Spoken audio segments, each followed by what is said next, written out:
Ladies and gentlemen, tonight's match is proudly presented by Fido Alert, keeping pets safe and families connected. Fido Alert offers a free nationwide pet alert network, helping reunite lost pets with their owners quickly and safely. Because every pet deserves to find their way home. To learn more or register your pet, visit FidoAlert.com. That's FidoAlert.com. Protect, reunite, love. It's Carolina Ascent and Fort Lauderdale United tonight in the Gamebridge Super League as we look at the table presented by Carolina Office Solutions. Tied for fourth, both of these two teams with 13 points apiece. One team could rise as high as second on the table after this evening. Alongside Brooke Kirchhoffer, Michael Watrain, great to have you with us tonight. And Carolina is trending in the right direction. Winless in their first 5 of the year, but they went through an unbeaten run in October with 3 wins. Carolina feels like they are finally playing their best soccer. Philip Poole said it just took too long to get there. And that's coming from a coach who knows what it takes to be successful, the reigning Super League Coach of the Year. He feels this one will be won by finishing chances. This is not a match that Carolina wants to point to that halted their momentum. They want to exit this one with a victory. Carolina has one of the best conductors of the attack in the league. Our Gatorade player to watch tonight is Audrey Harding. She had a goal contribution in every match in October and has run her string to 5 in a row. She's a key piece to their recent success, and her teammates love her. And of course they do, because she is setting up goal-scoring opportunities for them. She's winning more one-on-one duels, doesn't get enough credit for her defending, and is just improving, especially after last year's campaign. She wants to get even better this season. While Carolina has put themselves on the right track, Fort Lauderdale, after a great start to the season, is scuffling a bit in the last 4. You see the numbers there, just 5 points out of the last 4. They've only attempted 6 second-half shots in their last 3. Head coach Ali Rogers still believes they are moving the needle forward, just not as much as a pace that they would like. They have the playmakers, but they want to be more fluid without the ball. They do have the better side of the possession, but it has to translate to goals. The player that can translate anything to goals, it feels like right now, is Kiara Locklear. She scored 6 goals in her last 11 and has 6 career goals against Carolina in her career. She is so successful, specifically in the counter attack. She is able to bait goalkeepers out, get a touch around them, and finish. Has a real knack for finding the goal, as we see here. Fort Lauderdale is the second best team in the league since the start last year on the road. They've accrued 27 points in that run. Can they do it again tonight against a Carolina team that is unbeaten in 4 in a row? 7th all-time meeting with the starting 11s, and the opening kick coming your way next. When it comes to delivering high-quality, affordable health care, relationships matter. And after 90 years, Blue Cross North Carolina is proud of the relationships we've built with you. We're 5,000 neighbors, friends, and family committed to improving the health and well-being of everyone across this state. We're here for you, all of you. I want to stop being sidelined by pain. I want to tell him I'm in. I want a surgeon who speaks more knees than he can count. I want the best care in the game. I want a team that's with me every step of the way. I want to bounce back fast. I want to show them my best is yet to come. For the best orthopedic care, you want Novant. Novant Health. Best surgeons, amazing nurses, remarkable care. Caitlin Clark, amazing at assists. Gamebridge, the ultimate assist for your savings. But ever since they teamed up, she's taken assisting to a whole new level.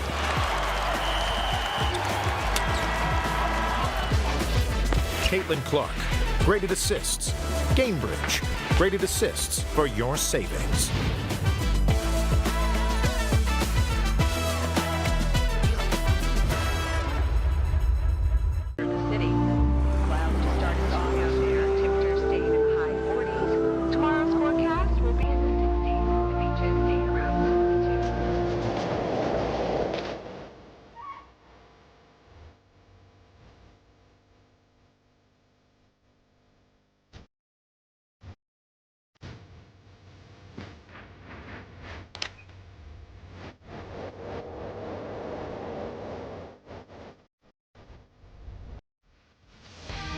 Through the early rain here tonight in Charlotte.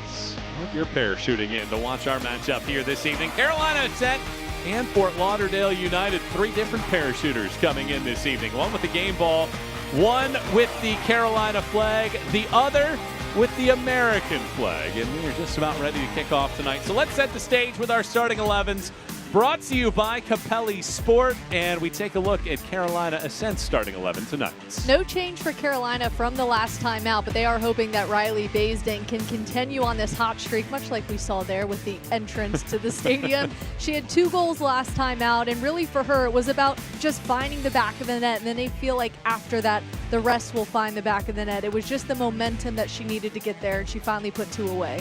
Fort Lauderdale makes 4 changes. One because of a red card. Taylor Smith not available tonight, serving that suspension. The other at goalkeeper, Bella Hara gets the start in between the pipes. Definitely miss having Taylor Smith out due to that red card, but they have so much depth in the midfield and feel very confident that there will be no change in terms of the level of effort that comes from the midfield line tonight with Taylor Smith out. But there will be 4 changes here tonight for Fort Lauderdale. Allie Rogers patrols the sideline for Fort Lauderdale United this evening, and she has 3 wins, 4 draws, and a loss since she took over the team in mid-September on a permanent basis after being the associate head coach for the last year plus. Fort Lauderdale United on the road this season. 7 of their 13 points have come when they have left the friendly confines this season. Carolina, conversely, they're back here at home and led by the reigning Coach of the Year and Coach of the Month, Philip Poole. Guides this team on the sideline. Feels like his team's starting to gain some traction. Yes, they brought back a good chunk of players from last year's group, but also believes that there are some new pieces to this puzzle, and they are starting to get more and more comfortable. And Megan McClellan gets the start tonight. She was terrific last year, the Golden Glove winner, still searching for her first clean sheet this year, and might it happen tonight for Carolina. Jamie Padilla is our center referee. This is her 3rd game as the center referee.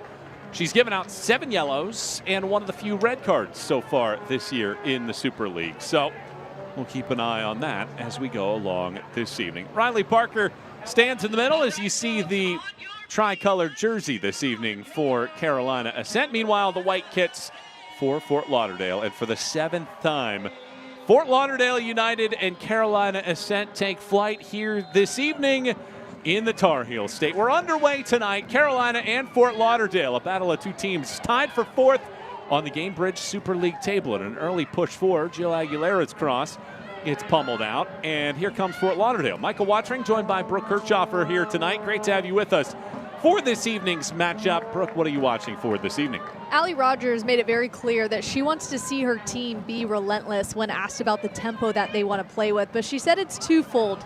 Can we have confidence and patience when we keep the ball? And the other is penetration going forward. There is penetration. Gordon's shot gets paddled aside by McClellan, pushed out, and an early corner kick here for Fort Lauderdale. I think they're looking to catch Carolina on their heels a little bit with going with a high press back to the low block and really just giving what the game shows them. I think Carolina is going to try to switch it on its head and try to control the tempo and get it out of what Fort Lauderdale wants to do. So let's take a look at our first corner of the evening, and it's the 20-year-old from Ghana, Stella Nyameche, taking this first opportunity, whips it across. McClellan doesn't get a hand on it. Instead, it's headed aside. And a foot race to the sideline gets pushed out, and it's a throw for Carolina as we take a look at our injury report this evening, brought to you by Novant Health. A couple injuries for Carolina. DeMarco and Merrick continue to be out. Leveni Vaca and Nia Christopher are out for Fort Lauderdale here this evening. That's the injury report, but one of the big pieces, as I mentioned earlier, Taylor Smith, the teenager from Fort Lauderdale, picks up her 2nd double yellow of the season. And Allie Rogers said that she didn't know that she had picked up that first yellow card. The second foul that she made was a professional foul. Allie saying that that's fine any other time throughout the season, but playing on a yellow, you can't make that mistake, and it's something that a young player happened to have, and now something to learn on moving throughout the rest of the year. She said when she was talking to her this week, it was about just having a goldfish mindset. They've got a long stretch of games coming up. She's a big piece for them. She will work back into it. She had her shoulders down in training sessions this week, wants to help her team, but maybe can use this now as an opportunity to view the pitch a little bit differently and maybe add something next time she comes onto the pitch.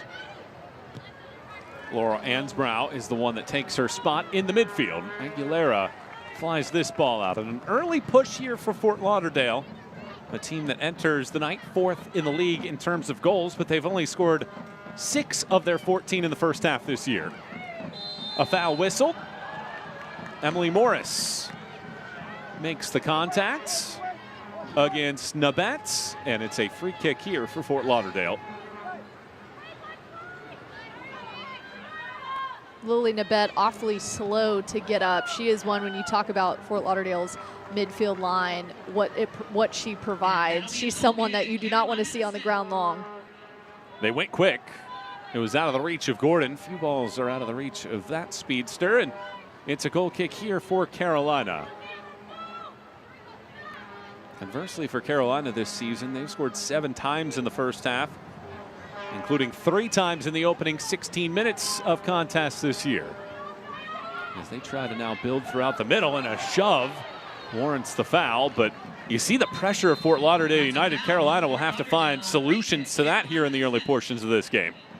If you're Allie Rogers, you have to be happy with that first line of pressure, recognizing that Carolina is maybe not playing out of the back at the pace and precision that they typically would. Not ready for that high press, which is a little surprising, especially from our coaches' calls. That was certainly something that was talked about.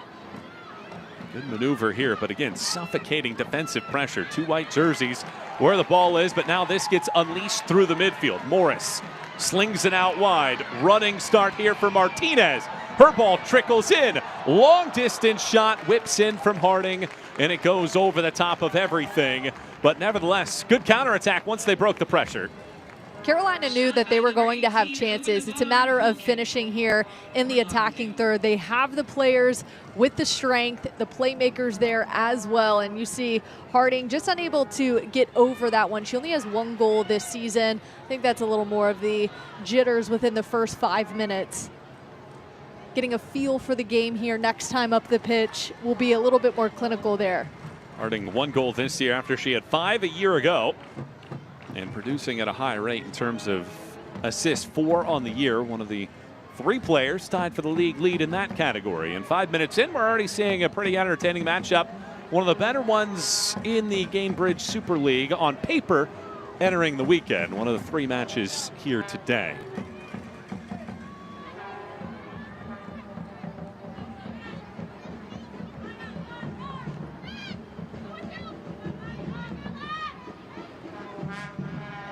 Ball knocked down by Harding. There are your scores from the other games. Brooklyn winning against DC 1-0, and then Sporting Jacks takes a 2-0 victory, scoring both in the first half.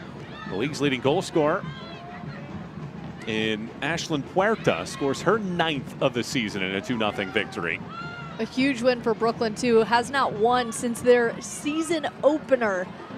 They were looking to get one and put one away, and they do it at home. This cross rolls all the way through. Aguilera waiting for it. Instead, it gets pushed aside. And now here comes Fort Lauderdale.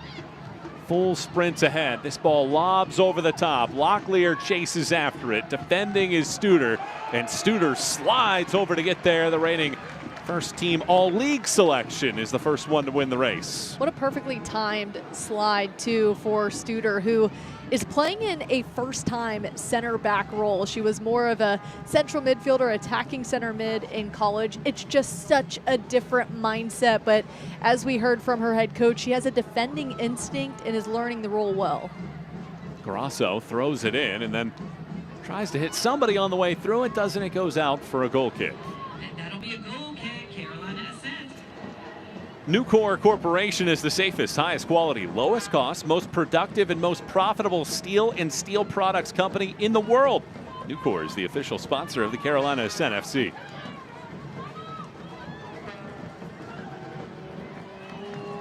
Harding flips it across.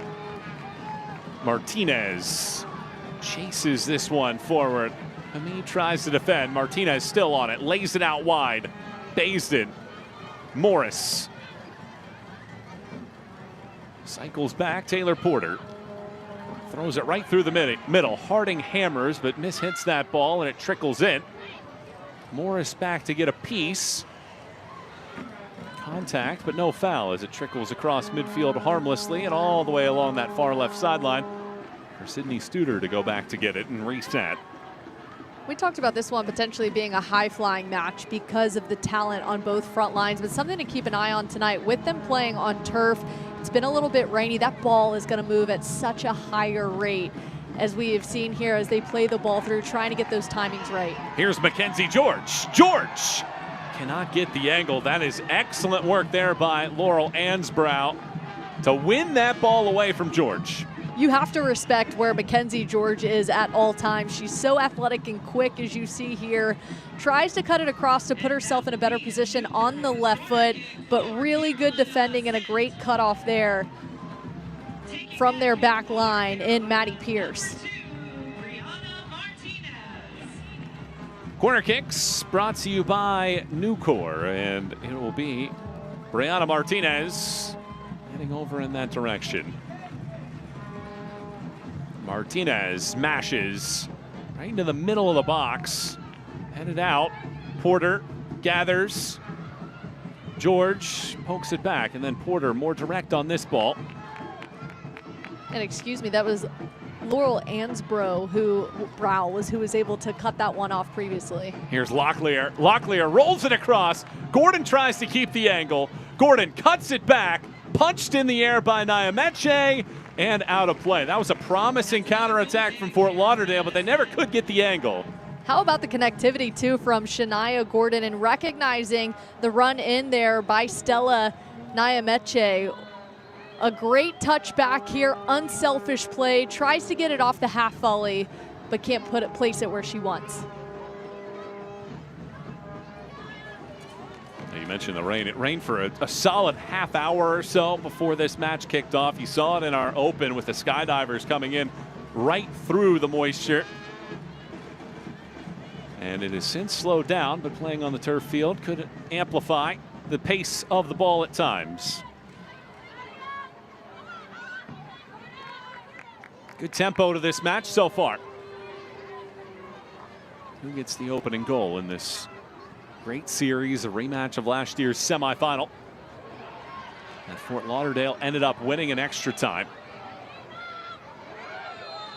A foul whistle, just a little bit of a bump against Locklear, and that sets up another Fort Lauderdale free kick. Unlucky for Carolina, too. They have the numbers in the midfield as they defend. They really drop one back and have a 5 midfield line, and you saw the right back recognize that, came and cut it off. They went into attack, but Fort Lauderdale was able to clean that one off and get forward again. But that's, I think, where Carolina is going to have the advantage. You see when they defend, they really pack the numbers in the midfield line.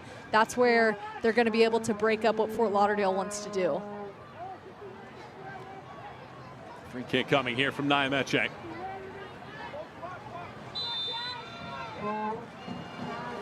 Nyameche crosses it, middle of the box, floated high. McClellan gets there just before it tucks in her corner. And it was hit by her own teammate back. We talk about the climate here, and it's a wet ball right now on turf. That can be so dangerous. Anything that's mishit by the back line can put their goalkeeper in dangerous territory. Harding moves this into a space, but nobody's there. Ella Simpson retreats and retrieves. We played 11 minutes so far in this game. It's an enjoyable watch so far here between Carolina and Fort Lauderdale. These teams met on August 30th. That finished 2-2. It was an early goal by Maddie Mercado, who's now with the Seattle Reign, and they lost last night in the NWSL playoffs. And then Simpson in the 71st, Locklear in the 83rd, before a late own goal tied the score in the 91st minutes.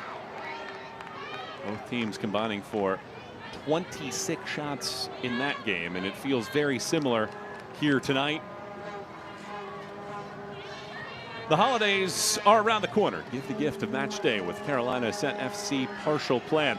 Choose all 7 spring home matches or pick the 3 that fit your schedule. It's the perfect way to stay connected. Save big and be a part of the action. Visit carolinaascent.com/partial plans to lock in your plan early. Harding, left-hand side, tries to get there and does not save it as it just does trickle out. Emily Morris had the ball there right in front of the box. Just couldn't get forward facing to the goal, decides to go out wide. And I think that's where Carolina needs to just have a relentless effort up the middle of the pitch is can you get face on and attack the goal that way instead of having to just bring it back out wide, because Fort Lauderdale now has figured that out and sent numbers to clog up those outside channels. Fort Lauderdale now tries to work the middle channels here, but Aguilera gets a piece. Then incidentally hits another, and Gordon lays it back. Naimeche. Locklear.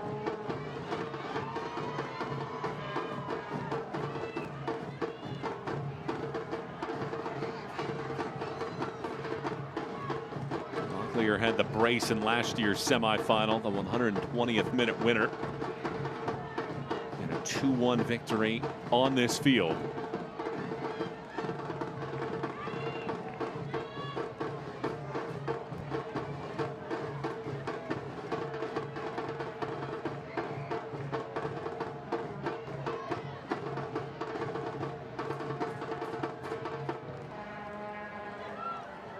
Clear. It's outdueled there in the middle of the field. Jenna Butler heads it down, and the foul is whistled here in the midfield. Yeah, Lily Nabet's not going to get away with that one. A little too much pressure on the back there. It was sold well. Carolina now moving forward.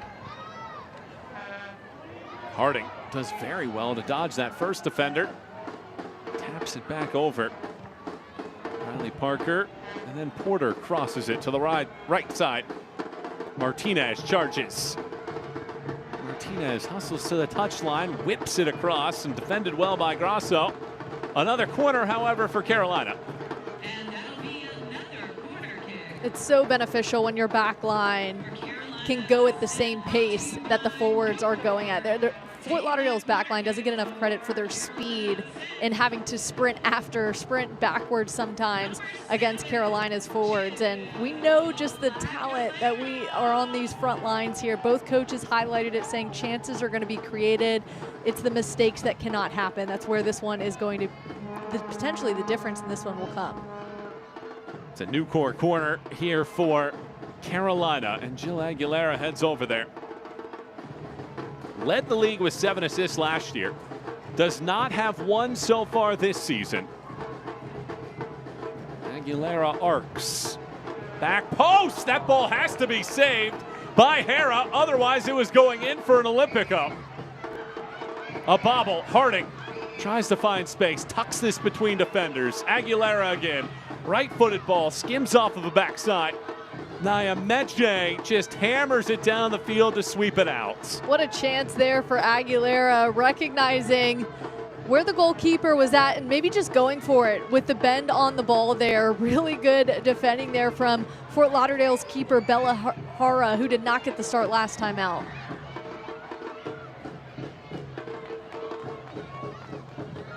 Hara back in the lineup. Haley Craig started last week. It was the red card suspension from the Lexington match the week prior that had her out. But now back between the sticks this evening, and it is a battle between Craig and Hera has won that position this week. Allie Rogers highlighted that she's an unreal shot stopper within her reactions, and we just saw exactly why. She's also super explosive. It looks habitual to her. She said she was likely one of those players at a young age that said, yeah, you need to be in the net. You are going to be a goalkeeper. But also not just that, good with her hands, very talented with her feet and comfortable coming off of her line and providing that 11th field player if she has to be. First year product from Cal Poly Pomona, was a national champion in 2024. 55 saves en route to 22 wins and the trophy at the end of the year at the D2 ranks. And when you think about a goalkeeper competition, typically the goalkeeper who has the better reaction time is going to get the start because you can trust them in big moments.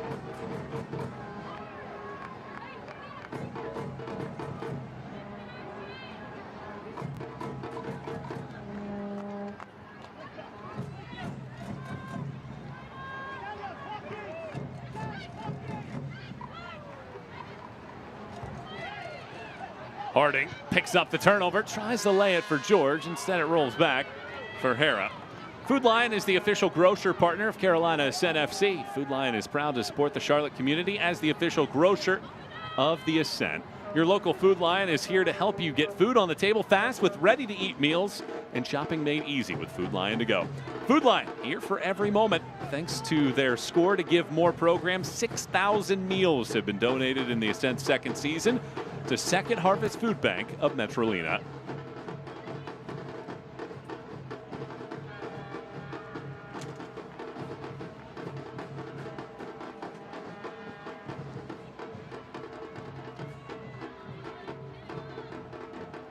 Good turn here by Parker. Lays it out wide. George tries to dance, gets two defenders to draw. Nutmegs the first. Can't get back to it, however. Ansbrow wins the ball back. And Ansbrow might have gotten away with a foul there in the corner, which would have been a dangerous place for Carolina to have a set piece this early. It's a bit too handsy there on Mackenzie George on the right side. That one last touched by Porter, even though she appeals to the officiating crew. Going against Naimeche. So Ansbrow comes up to take it. Former Wake Forest standout.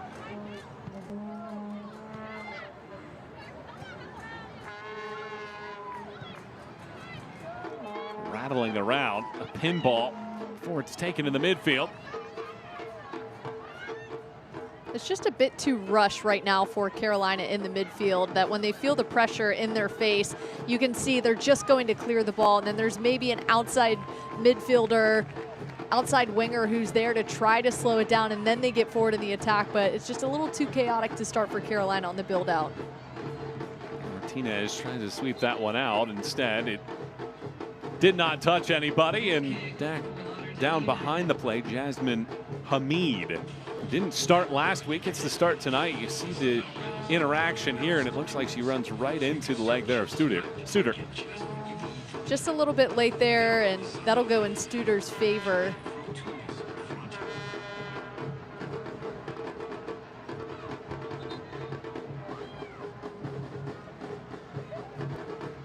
Hamid, a second team all-league pick last year, 9 goals, couple assists. This year only 1 so far, and that was all the way back at the beginning of the year in that 3-3 draw with Lexington.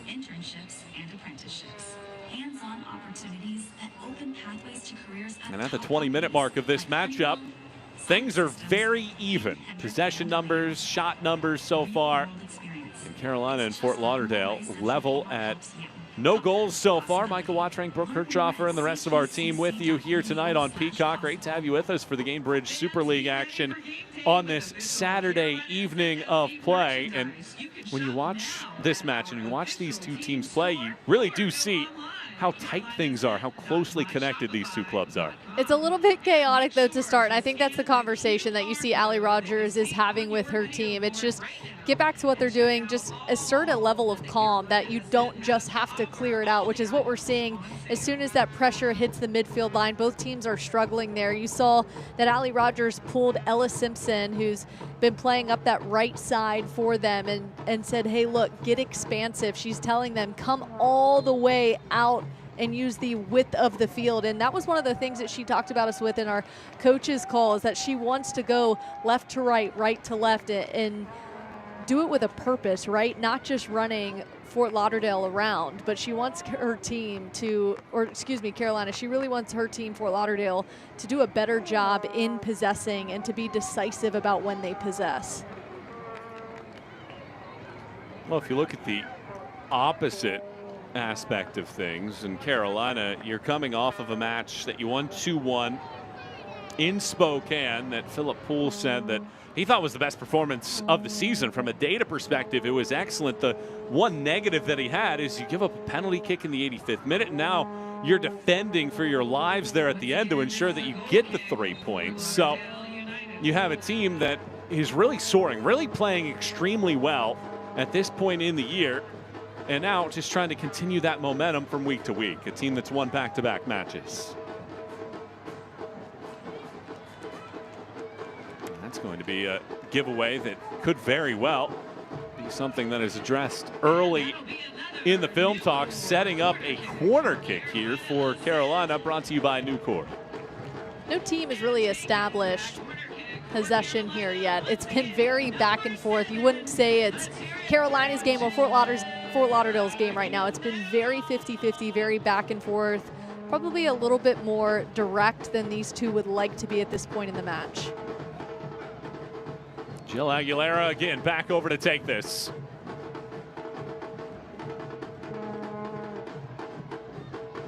Aguilera crosses. This ball bounces in. It trickles across. Butler gets a piece. Basin hammers. Diving stop after the initial save by Hera. Basin looking to add to that goal tally, and with the elements right now and this being on a wet turf field, this might be how one is found in the back of the net. A deflection there. You see the goalkeeper is unable to cleanly grab that one. Carolina staying ready and available for those deflections. Basin again. Basin blasts. Ambitious from that distance over everybody. The Carolina Ascent online merch store is live. Stock up for our next match on scarves, t-shirts, hats, personalized jerseys, and more to shop. Visit carolinaascent.myshopify.com.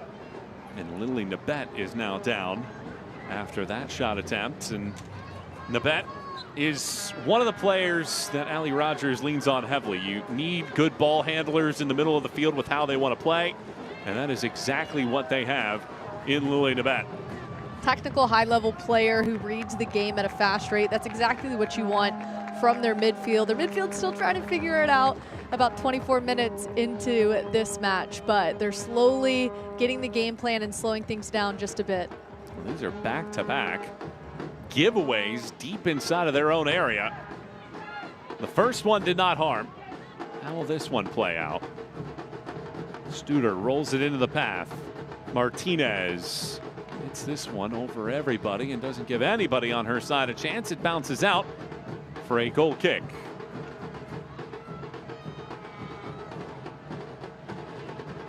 Goal kick for Lauderdale.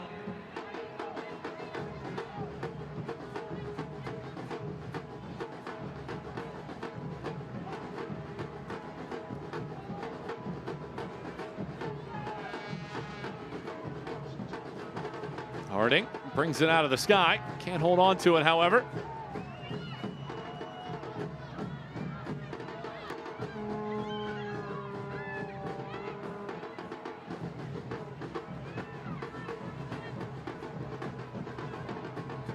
Aguilera up the field. George loses it. Gordon. Nyameche attempts to thread the needle. Defensively handled and all the way back now to the keeper, McClellan.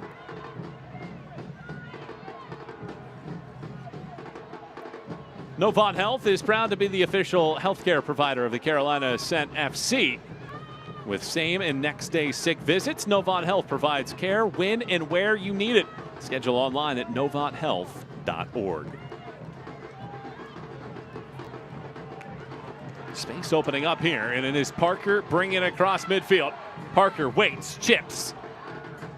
And in the end, it goes out. There were multiple runners, but a very narrow path there for Parker to try to choose from. Fort Lauderdale did a really good job of staying compact there as a back line. You see the string, if they're all holding onto it, pulling as one, and close that channel immediately as Carolina looks to punish.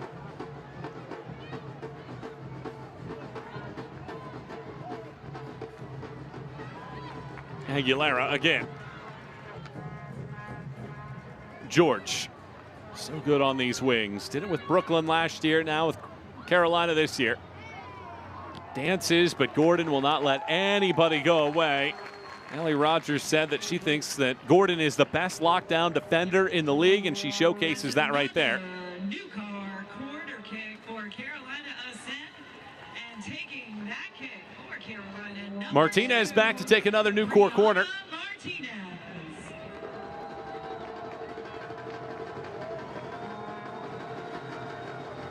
Martinez lines it up.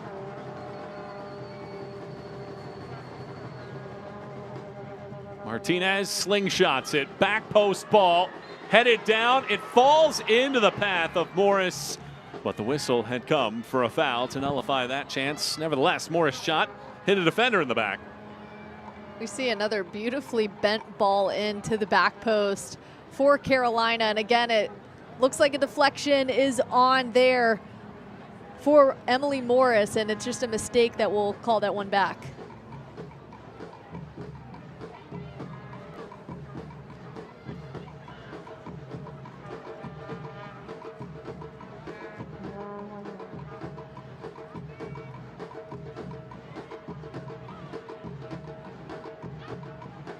George gets it back out for Payson. George loses it. Well, after Brooklyn picked up a clean sheet earlier today, there's one team in the league without a clean sheet for the year, and that's Carolina. A team that led the league a season ago with 12 has given up a goal in every single match this year, and it was sloppy at the beginning, 2+ in 5 of the first 6. They've only given up 3 in the last 3, but still searching for that elusive first clean sheet now in match number 10 of this year. Carolina has started to pull ahead as we say that Fort Lauderdale is in possession, but Carolina has spent a lot of time possessing in Fort Lauderdale's half. They have struggled to get the ball forward.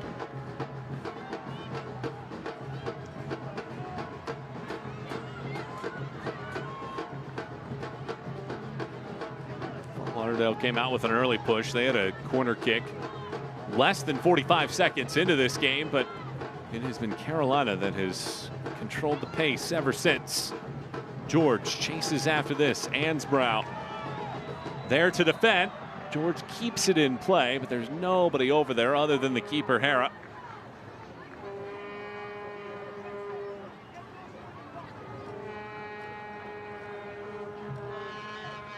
And enter the Prinks Tires Family Game Day Kit Sweepstakes for a chance to win a prize pack worth up to $4,000. Scan the QR code on the screen right now to enter today.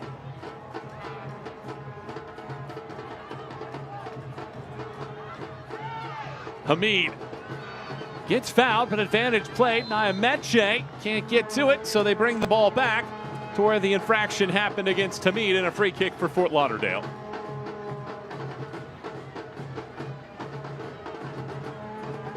Watching this one back, Jasmine Hamid just gets tangled up with Riley Baisden there in the middle of the field. Baisden got her arm hooked underneath, thought she got away with it. Really good sell there too from Jasmine Hamid, feeling that pressure and making sure it was sold. So a half hour in the books in this 7th meeting between Carolina and Fort Lauderdale. Still without a score in this one. Two teams sitting in a tie for 4th on the Gamebridge Super League table. If you're Fort Lauderdale, you have to be exhausted after the last 30 minutes, having to defend at will in your own half. It was back and forth for the first 10 minutes, both a little chaotic of two teams trying to establish their will, and it was really Carolina who set apart. This can be a big moment here for Fort Lauderdale. It's great to have you with us here tonight. Michael Watt, Frank Kirchhoffer, and the rest of our team with you here in Charlotte this evening. Hope you can stay with us for the next hour. Daria Rajai sets everybody up here, points out where she wants her choices. Rajai chips it. First ball headed across, but it ends up out of play. The first part of the connection looked good. The second part, errant. It was a nice opportunity with trying to get the flick on. You wonder, maybe have somebody there with a bigger leg who can just skip that first initial line and not have to use the flick on, get it to where your runners are in the box.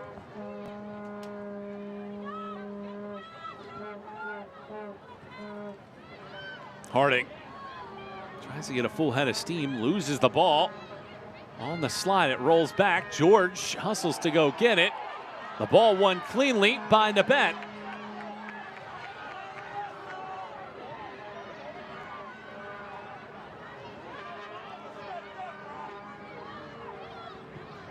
McComiskey rolls it over. Ella Simpson up the field. It's Gordon.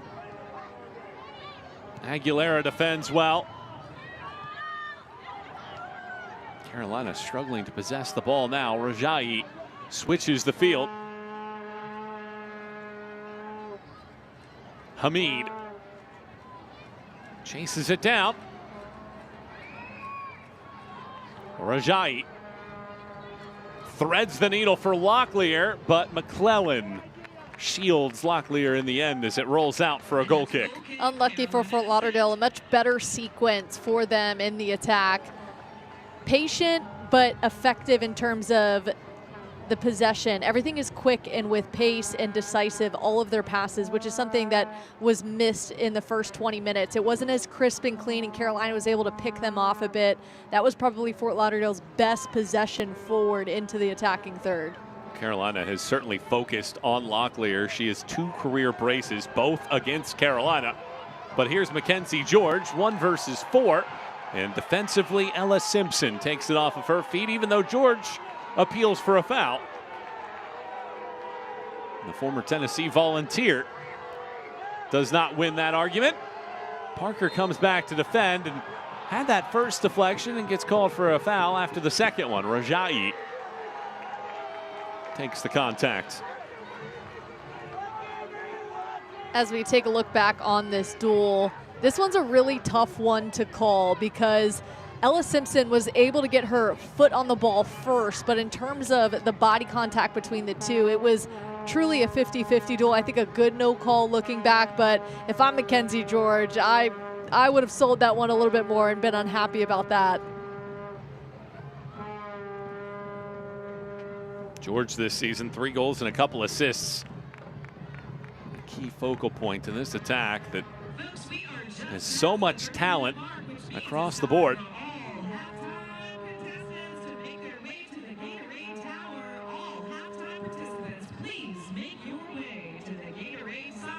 Jenna Butler. Aguilera. Past George, but George gathers it in. Harding. Parker. Defended by 2. And that combination is needed to take the ball away from Riley Parker. Carolina really loves attacking up that left side, but at some point, do you switch field? We know that they're wanting to use the entire width of the pitch as they go in and attack, but really haven't used that right side much at all. Maybe at some point you move Mackenzie George over to that right side. She's waiting on this ball, but it never bounces down to her. Harding gathers it in. Can't quite control, however.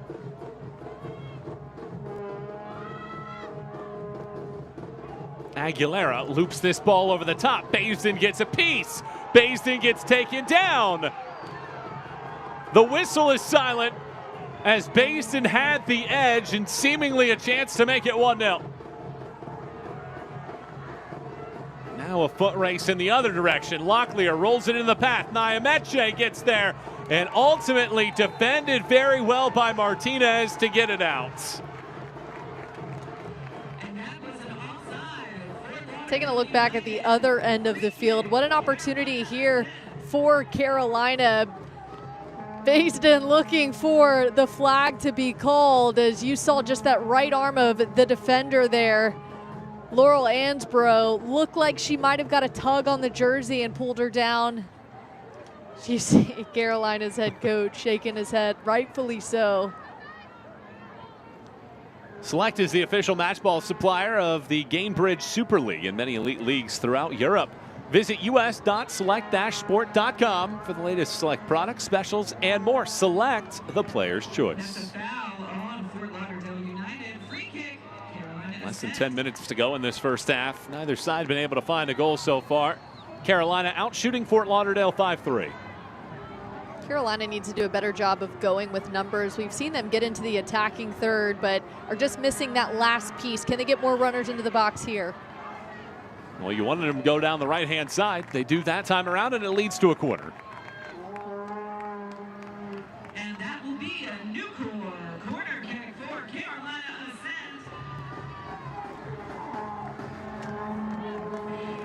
Ascent. Some of the young fans in attendance tonight with the sound machines this evening. I have to give them credit for sitting out there in the rain, too, cheering on the hometown team. Where else would you rather be on a Saturday night? Jill Aguilera lines up a new core corner. She's going to do some renovating as well. Get a little bit more space over there. Aguilera boomerangs this ball in, glancing off of the head of Butler, shifts off of Hamid, I believe, for another corner kick, and they are starting to add up now for Carolina. That's really lucky for Carolina that they get another look here. On that corner kick, just didn't have the numbers to the back post, which is, if you've seen how Aguilera has attacked these corner kicks, she can almost put it on a dime, put it exactly where she wants, and it's been on that back post. Carolina just a bit too forward. Again, it's the timing of the runs. Can they be a little bit more clinical in their approach into the box? Martinez has this task this time around. Martinez connects off of Butler's body, and it doesn't hit anybody else as it trickles out for a goal kick.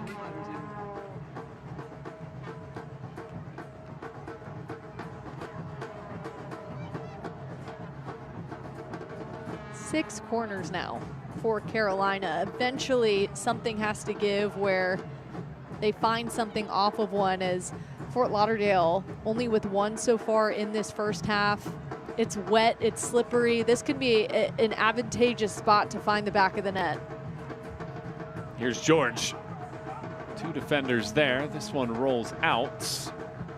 It was last touched by Fort Lauderdale.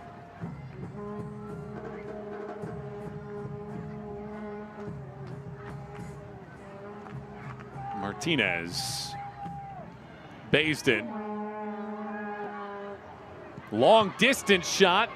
Rattles off of a defender. Aguilera chips it back in.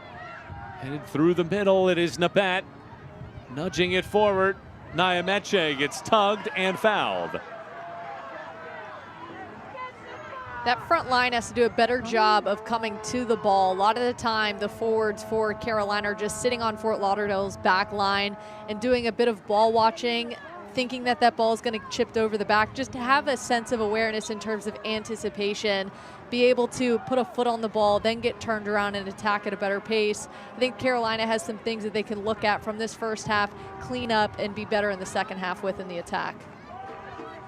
When you played and you get that high volume of corner kicks and you never convert, what's that feeling like when the coach tells you, hey, we got to score on one of these? I mean, it's frustrating, right? Because you do have the height on the team, and in these training sessions, you know who you need to be going to in those moments. This ball's loose in the box. Another body goes down. Riley Parker gets back up, carries it out. Harding flies it across. Baisden goes up for a header. I can't imagine at 5'3" she's been asked to win too many attacking headers in her career, but nearly got a piece of that.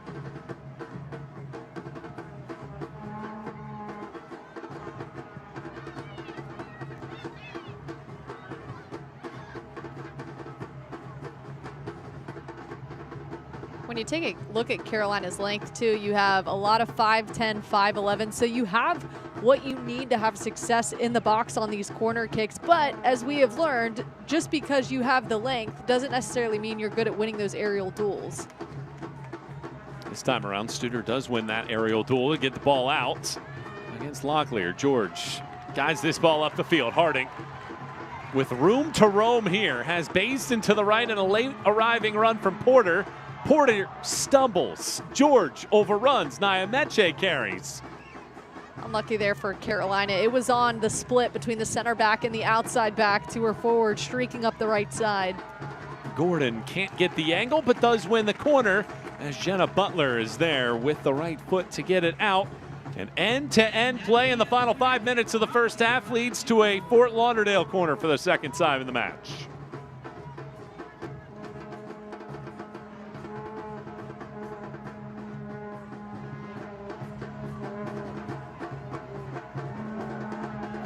Taking the corner kick for Fort Lauderdale United, number 12, Daria Rajai.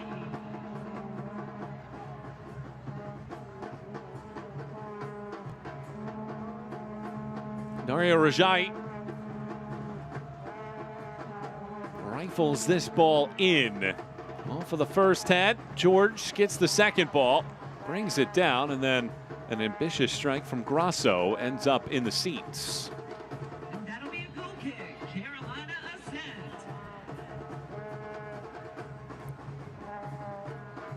Fort Lauderdale's played a tough schedule this season. 5 of the first 9 against the top 3 in the league.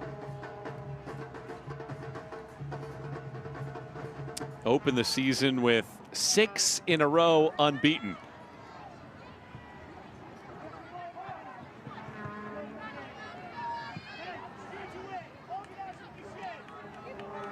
Fort Lauderdale winless in its last 3. 2 draws in that stretch, however, still getting points. And so far a stalemate here this evening in the Tar Heel State.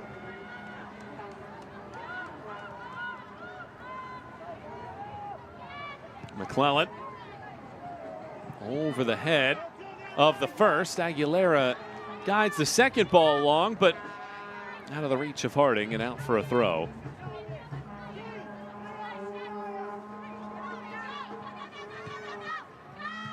Simpson. Locklear got a piece, but it's over the head of Butler, who tracks back to get to it. McClellan again forced to get it out. Fort Lauderdale has had to defend so much that I think right now their front line just doesn't have the legs to be able to go so direct as we have seen in these last 2 trips up the field. Good maneuver here. Rolled into the path on that left-hand side. It's Locklear. Splits 2 defenders. Nabet crushes that shot right off of Studer, and Butler gets it out. Much better combo play in and around the 18-yard box there for Fort Lauderdale. That is where they are going to find success, is to feet. Hamid doesn't want the underlap, instead carries. Both sides have blocked so many shots in this first half. Add that to the list.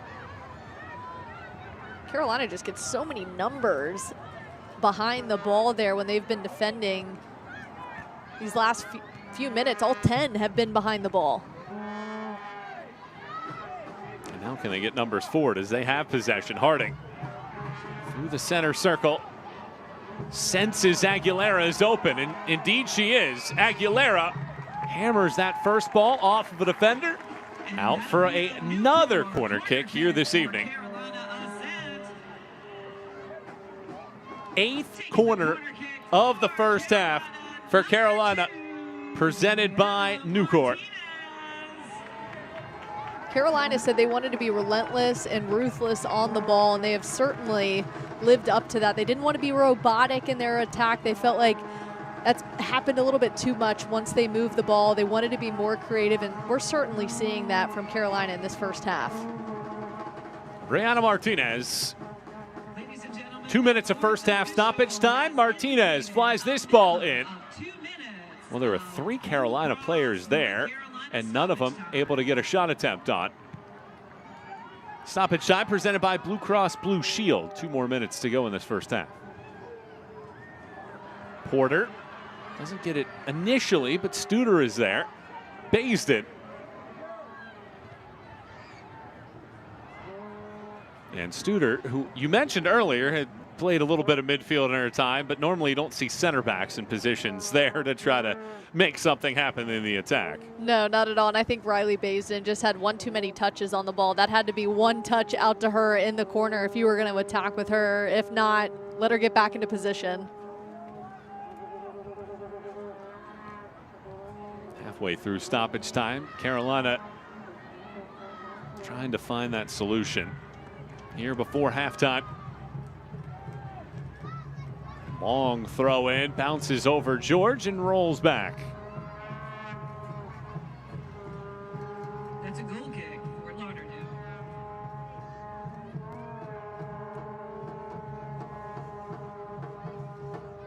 Well, if somebody's just tuning into this game, how do you explain that this is 0-0 through the first 45 seemingly? I mean, the chances have been there for Carolina. They're just not finishing, which I'm sure if you're Carolina, it's same story, different day, right? They've had these type of games in the past where there's no reason why they shouldn't have found the back of the net at this point. They have the playmakers, they have the speed and the ability on the front line. They're creating, and they've been in Fort Lauderdale's half the majority of this last 46 minutes. Just haven't been clinical enough to find the back of the net. George floats it in. Harding gets to the second ball. Harding Dodges a defender, taps it in, and it's Parker. Rolls it back. Morris cuts. Morris smashes. Blocks away, and that is the end of the opening 45. And that last sequence seems like what we saw in that 45 minutes. A lot of potential, but in the end, nobody's able to find that empty seam. I think when you look back at this first half, and the biggest conversation that Philip Poole is going to have with his group in the first half is way too many touches in the box. When they are in that final third, it's got to be one touch, maybe two touches here if you have to be able to separate yourself from a defender. But in terms of just trying to set up a prettier shot, sometimes you just have to go with the ugly shot. Ugly goals are scored in this league. We see it all the time, a lot of deflections. It's a wet surface tonight.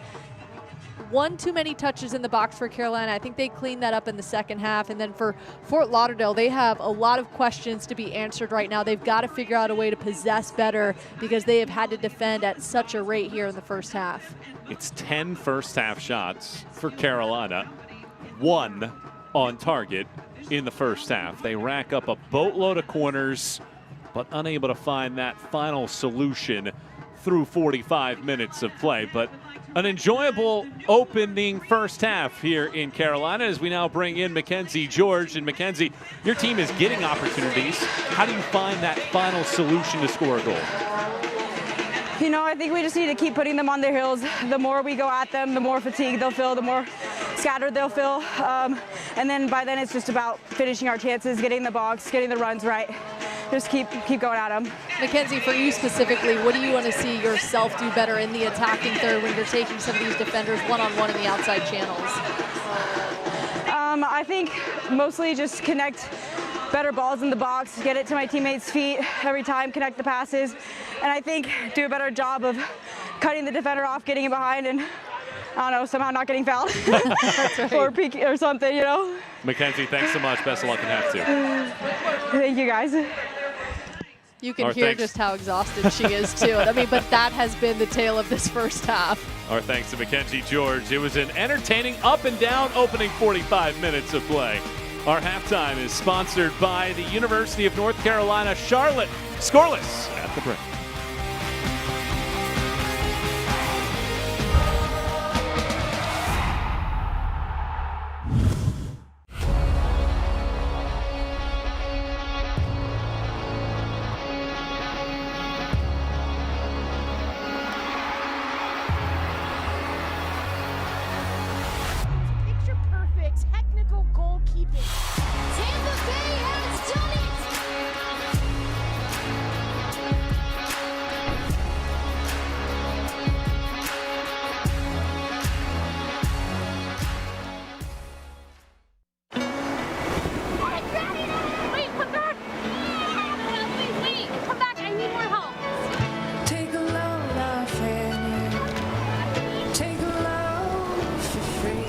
Today we went to the beach and it was totally worth it.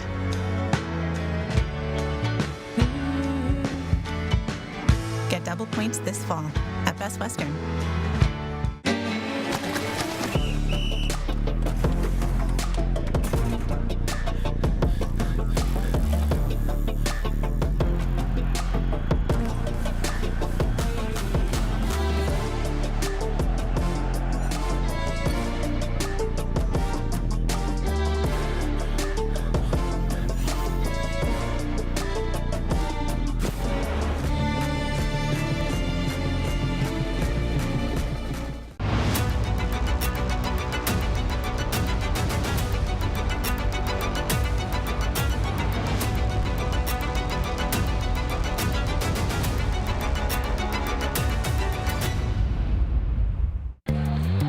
My husband takes his watch party grilling duties very seriously.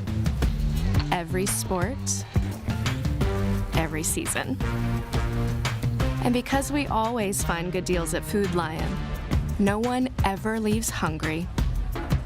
I even got him his own signature touch. Okay, I'll eat around it. Here with fresh food that's always affordable. Food Lion, here for every moment. What does a better tomorrow look like? More people enjoy safer, more comfortable indoor spaces, clean water, clean air, healthy food, and a healthier planet. That's what Train Technologies believes tomorrow should look like. So we put people and the planet first. Today, we take bold action. So tomorrow, there's a better world. For everyone.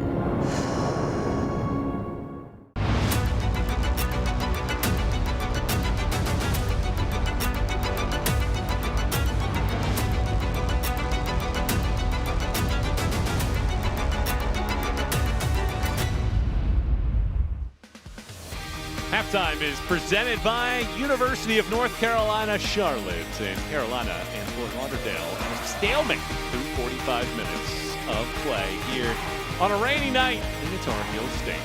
Gamebridge Assists is a program created by Gamebridge in partnership with Parity and the Women's Sports Foundation to support organizations around the country that provide opportunities for girls and women through sports and education. This year, Gamebridge Assists awarded 32 grants and $222,000 in total funding to grassroots organizations in 21 states.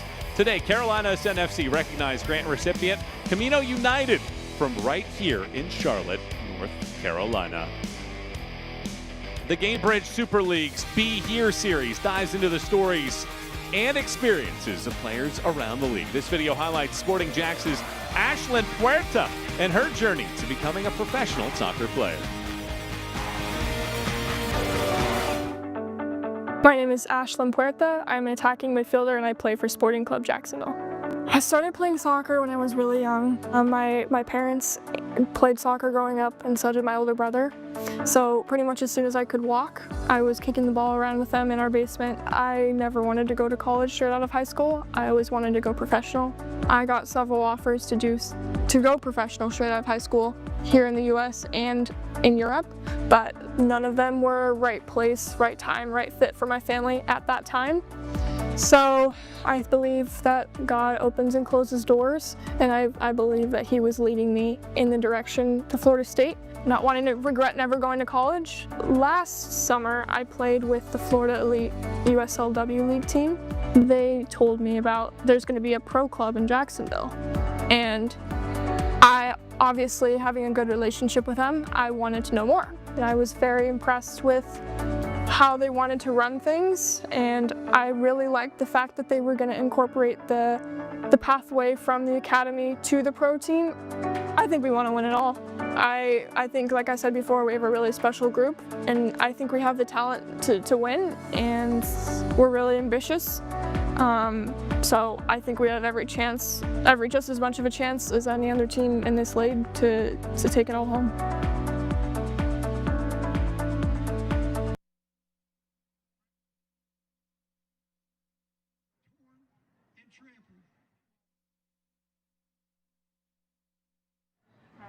It does not bother me, for I am invincible. I have been soiled, burned, torn, and trampled on the streets of my country. And when it is by those with whom I have served in battle, it hurts. But I shall overcome, for I am strong. I have slipped the bonds of earth and stand watch over the uncharted new frontiers of space from my vantage point on the moon. I have been a silent witness to all of America's finest hours. But my finest hour comes when I'm torn into strips to be used for bandages for my wounded comrades on the field of battle.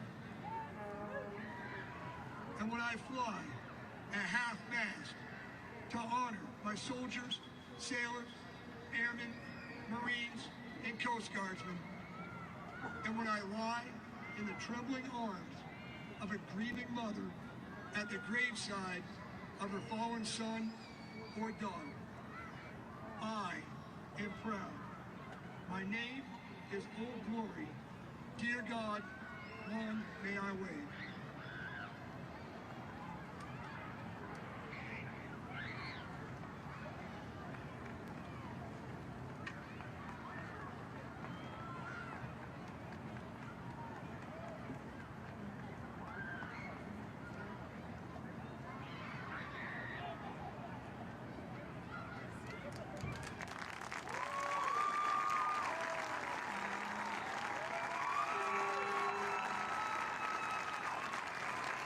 What a beautiful, special moment, ladies and gentlemen. Thank you once again to Sandra Zickman for your service to our country. And thank you to all men and women who have served and who are currently serving our country.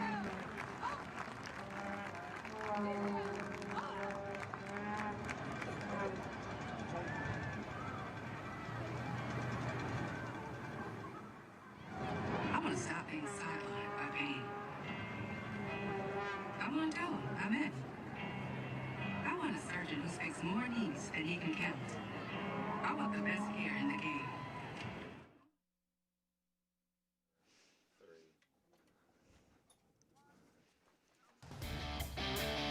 Our highlights from the first half presented by Fido Alert, and it was a lot of chances for Fort Lauderdale in the early portions of this game. They really set the stage in this one. 5 shots so far in the first half, and it was off a couple of those set pieces, but make no mistake about this one. Carolina has dominated the first half.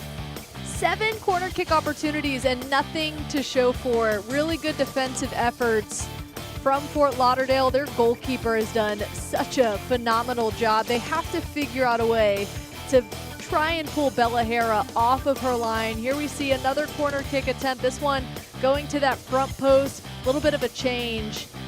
And again, it's Bella Hara being exactly where she needs to be. Look, Fort Lauderdale is a team that wants the ball. They have won the possession rate, but Carolina has absolutely dominated the first half with 5 shots inside the box. They're inching closer, but again, can they pull Hara off her line, get her out of position, and find the back of the net? Take a look at our first half stats presented by Fido Alert, and the shots on target is the number that is lacking for both sides in this first half. And you mentioned the corner kick number.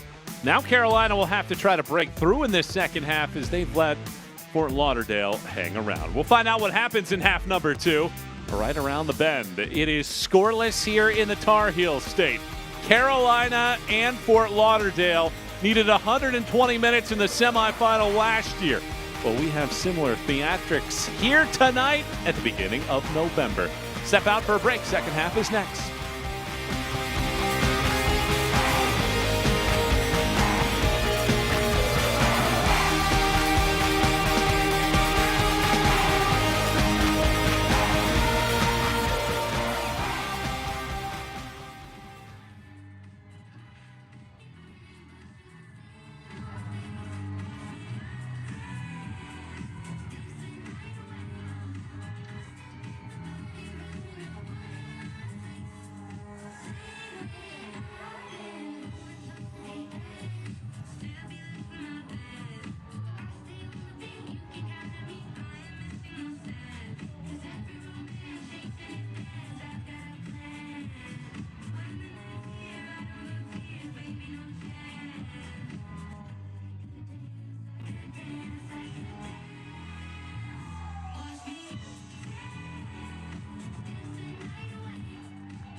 Closing in on the start of the second half of our matchup here tonight, Carolina and Fort Lauderdale here this evening.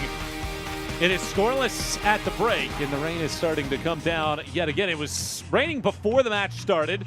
It slowed off at kick and then stopped right before halftime. And now it has started once more here this evening in Charlotte. And one of these two teams eyeing a chance to move up the Gainbridge Super League table. As of right now, 3 teams have 14 points. That includes Spokane, who plays tomorrow against Tampa Bay. A win for one of these two teams could push them up to the number 2 slot on the table. Second half starts. Fort Lauderdale in the white kits tonight. Carolina in that Ascent jersey with all the colors and the sunrise on the front of the kit this evening. Michael Wattrang, Brooke Kirchhoffer, and the rest of our team with you here tonight. It's great to have you on board for our contest here this evening. Well, Carolina in that first half, they had chances, they had touches in the box, they had corners, they had shots. The only thing that they couldn't do is put a shot on target other than the one that they had or score. Fort Lauderdale on the other side, once they won the ball, they couldn't do a lot with it. What do you want to see from these two teams in half two? I want to see if Mackenzie George has anything left in the tank, and clearly she does with them going to her early on that left channel. She is a big reason why that they were able to get an attack going and to have those chances in the box. She can't do it alone, though. Maybe she goes with Riley Baisden and they create combo plays in and around the box. She talked about wanting to provide better service into the box for her teammates. Sometimes that doesn't have to just be an aerial cross across the box. That can be played back to feet and attack it that way. They need to be a little bit more clinical in the box. And then for Fort Lauderdale, it's been so chaotic, and they probably feel just all the weight on their shoulders right now, especially when you don't have control of the game. What has to happen is when you do win the ball, whoever does win it back has to have a plan A, a plan B, a plan C. It has to be quick, know where the outlet is, because Carolina is committing so many numbers forward that there are going to be channels to exploit. Fort Lauderdale just has to have the slowing down, calming presence here in the second half. Somebody needs to be that for them in the middle of the pitch to slow it down. Allie Rogers said when we talked to her this week that they want to be the team that dictates possession. They want to be the team that has more than their opponent.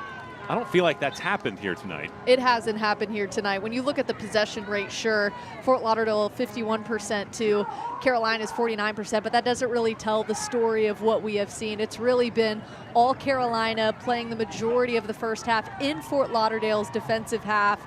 Fort Lauderdale likely went into halftime just exhausted and looking at their coaching staff saying, what's the plan? How do we move forward? How do we get out of it? And I think that's where the game plan is going to be, is can you have a holding mid or an attacking center mid who you can go to, and then they build out from there and slow it down. Well, let's see if they hold on to possession this time around. It's up the field.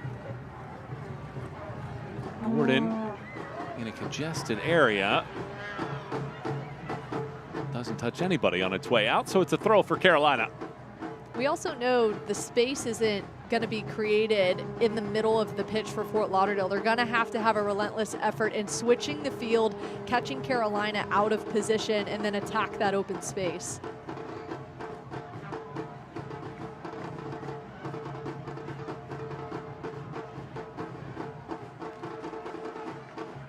Ball floated up and over the top. Well, for Fort Lauderdale, the second half has been anything but friendly of late. In their last 3 games, they only have 6 second half shots. They only have 1 shot on target in their last 3 second halves. So they have to be better here tonight, and certainly in a game where it is scoreless. Let's see if that happens on this pass. Hamid gets to the touchline. Hamid hooks it high, and it just floats off of the back portion of the netting and out. Has to be deflating too, and you haven't had a win since September. It's been quite some time since they celebrated after a match, and you have to imagine with this one turning into a little bit of a rivalry between Carolina and Fort Lauderdale, they would love nothing more than to upset Carolina in Charlotte. We talk about that rivalry. We spoke with Philip Pohl about the differences year 1 to year 2, and he said he thinks the bigger difference, this ball rolls across from Nyameche and out. He said he thinks the biggest difference is really going to come from year 2 to year 3, because year 1, you're really trying to get everything together. You're trying to build an organization. You're trying to figure out how many practice shirts you need for your team on a daily basis. And then in year 2, you can finally settle into what you want to do. He feels like year 3 is where things are really going to change more than anything. This is nearly a nightmare in the back, but Morris heads this ball to the sky. Nabet off of Locklear. And Butler just doesn't fool with it at all, gets it out. I can't believe they played it across the middle twice, back to back there. You would think that Fort Lauderdale would recognize and step there. Maybe that's something they step to next time, recognizing the relentless press, but you got to stay on side. Well, you could see Philip Poole motioning there. Get the ball up the field. He's a former assistant with the U.S. women's national team. He's seen the greatest goalkeepers of all time, including Alyssa Nair. And you know that Alyssa Nair will not mess with moments like that. And he tries to bring that same level of standard to this Carolina Ascent team.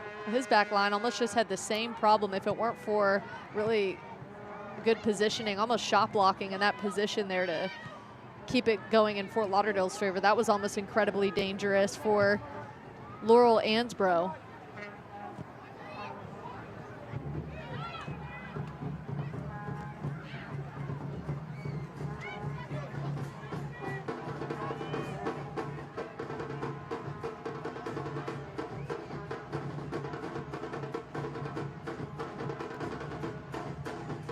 Nyameche can't get it out wide.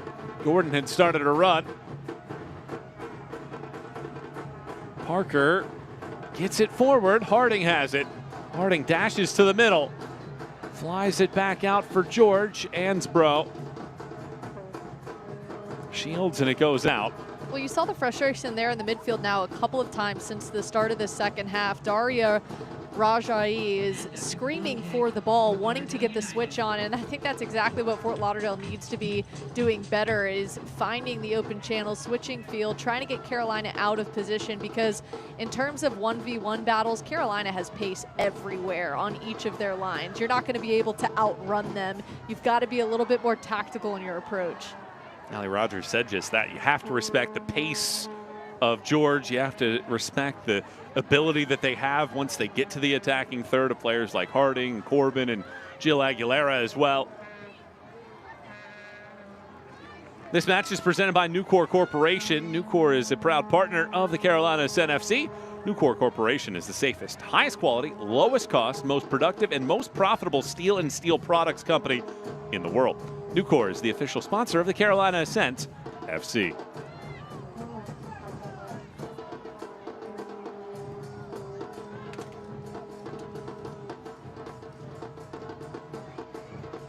Nyameche darts. Nyameche flies this. McClellan retreats.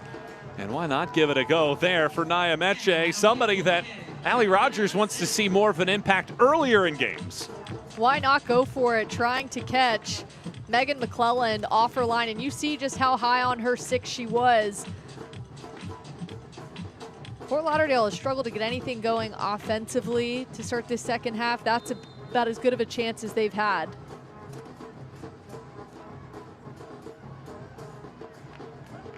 Nyameche scored the last time that they won a match in September. Of course, they've only played 3 matches since that point, just twice in the month of October. Nyameche lofts it in and over the head of everybody as she split the difference there, and McClellan grasps. You're starting to see the front line too be really vocal in how they respond to some of these services into the box with frustration in their body language. There has to be a little bit better connectivity between the midfield line and the front lines for Fort Lauderdale. Fort Lauderdale, much like they did at the beginning of this game, holding a little bit more possession than Carolina, and they are now starting to dictate the terms of our match. Hamid lays it back, and Fort Lauderdale dictating the play, but this is a great job by Porter jumping the passing lane. Harding can't hold on to it.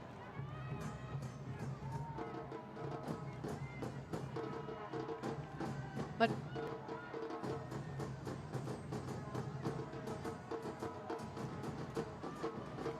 this ball floats in. George gets ahead. Parker brings it down. Parker twirls Parker looks for space, finally lays it out wide. Harding darts to the touchline and cannot tightrope it as it goes out. Upcoming schedule looks like this, presented by Capelli Sport. See Spokane and Tampa tomorrow. That's a 3 p.m. Eastern time kick, part of that USL doubleheader. Starting with the Gainbridge Super League and then USL League One semifinal.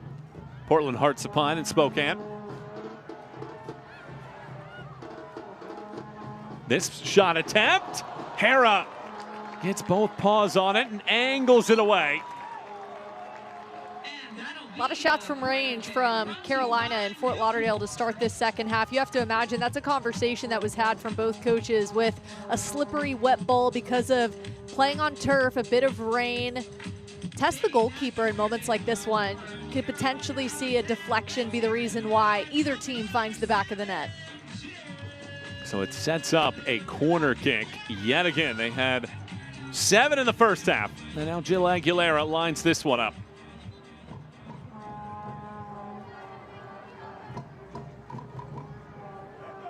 But it looks like we're actually going to get a sub first and foremost before that happens. So Basin is coming out.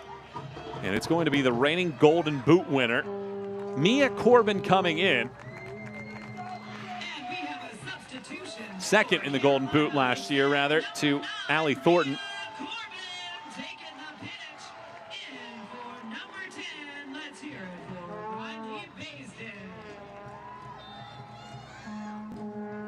Corbin, 1 goal so far this season and comes in with a chance to make a difference now. Aguilera bounces it in. It slides through everybody, nearly went in. Studer dove after it. Now Studer comes back, wins the ball cleanly. George shoots. It trickles over. It's Aguilera, tries to get space. Aguilera still finds seams. Aguilera pummels a ball off of Ansbrow. This is one of these corner kick opportunities where you're scratching your head. How did this not find the back of the net? Sometimes soccer just happens like this way, where you have the numbers, you have the touches in the box, and it's just a bit of luck and it doesn't go your way. Ella Simpson was the first one to capture that ball inside of the 18. Now here's Corbin. Over the top, this ball floats. Butler guides it out.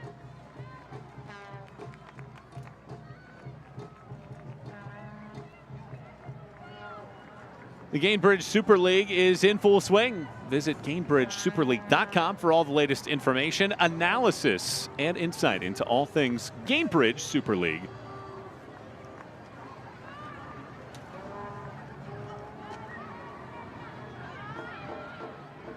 Porter and Studer. First 12-plus minutes of the second half has been much of the same of the first half. Close calls without the final touch.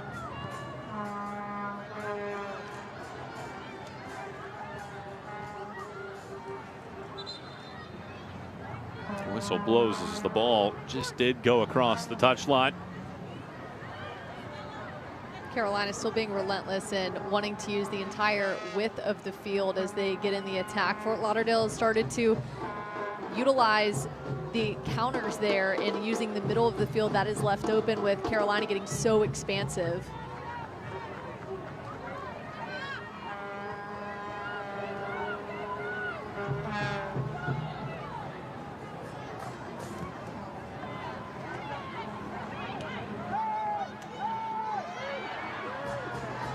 Morris recycles. Harding. Corbin tries the twirl. Can she get to the ball? She can. Hooks it around. It bounces down. Parker had an empty net but couldn't control it. Hera leaped into the air and left space. Martinez and Parker were both salivating at a chance. ×2. How does this not find the back of the net for Carolina on these last 2 trips into the box? You cannot ask for a better service across. gets over the goalkeeper, and it seems like Riley Parker just wasn't expecting this one to get to her, and it kind of landed in an awkward spot, hit her right in the stomach, not allowing her to get a swing on it. But boy, it's been there for Carolina, just so unlucky.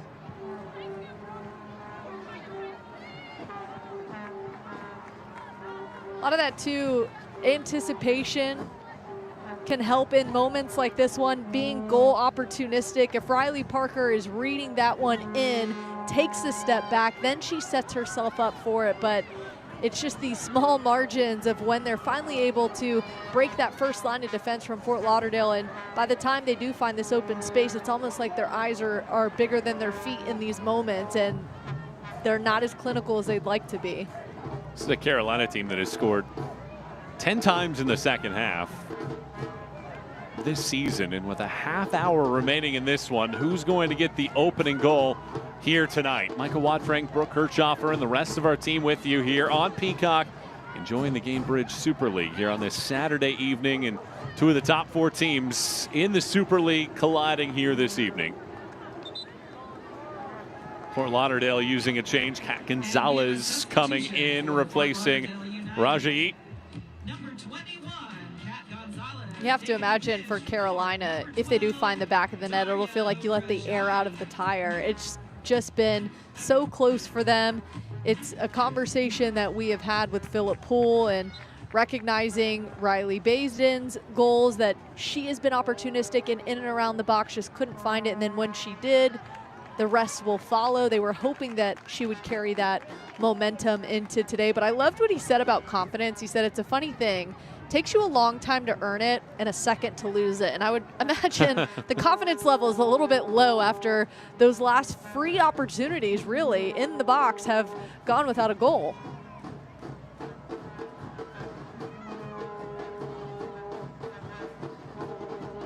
George. Swept to the side there by Grasso. So a corner kick yet again for Carolina. Their 9th of the match, brought to you by Newcourt.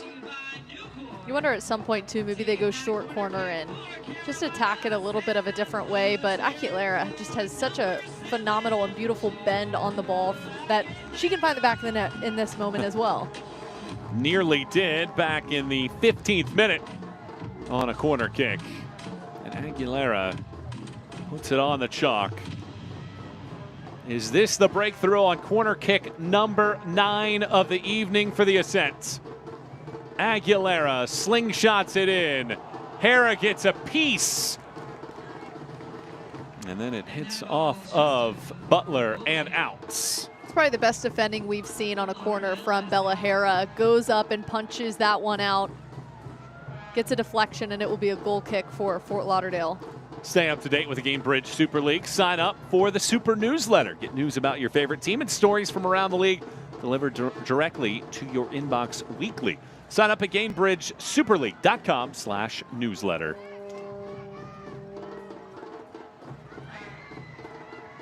A quick turn and a good ball. George has an angle. George chases, splits 2 defenders. George pokes it, and it one hops into the cradle of Hera. At some point, you have to imagine that one of these fouls are going to go her way. You saw her arm get pulled back by the defender, but as an official, it's so hard to determine, do I let Mackenzie George get an opportunity to forward progress this, or do I stop it? I mean, that's really a tough call to make, but we heard her at halftime when she was completely out of breath from her efforts, but you could tell she's frustrated with the physicality so far against her. George will empty the passion bucket every single game. Covered a lot of ground in her career at Tennessee. In that lineage of Bunny Shaw and M.A. Vignola during her time there. Her college coach, Brian Penske, who's now at Florida State, said so much of what she does is immeasurable. And I feel like that's very true here this evening. If you look at the numbers, you look at the stats, that I think was her first official shot on the statistical page, but so much of what she's done tonight has been so impactful for their attack. For a lot of these strikers, you almost need to have a column for dirty work, willing to do what others won't, right? And we've seen that with just her relentless effort and not giving up on plays. Well, she'll be rewarded tonight with a goal. Corbin takes this ball away. It's Morris in the middle of the park. Martinez tries to get guided along instead. Grasso chips it away. 25 minutes or so plus any stoppage time remaining in a tight tussle here in the Tar Heel State.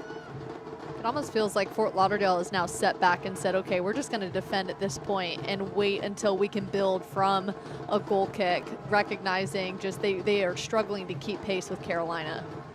George spins around. 3 defenders are over there. And the one camera person in the mix takes the brunt of that contact. What a bad place to set up. No one is safe from the efforts of Mackenzie George when she has the ball at her feet. It's a bad place until you get the perfect shot that blows up social media. And perhaps that could come here on the 10th corner kick of the night, presented by Nucor. 10th corner kick. Double digits. For Carolina, it is double-digit shots for a 10th consecutive match to begin the year. 13 shots so far tonight. Aguilera flies another ball across. George brings it in. George spikes it off of the body of McComiskey. George still with it, bends it in. Parker has a piece. Nothing but white kits in and around that area as they try to break free of this attacking area. And it has to be a frustrating night tonight for Kiara Locklear. She's been awfully quiet. Might she get a piece of this? She does, but you can see Locklear is almost the only player in Fort Lauderdale's frame. And now as you move the camera, she is with nothing but 4 Carolina jerseys back.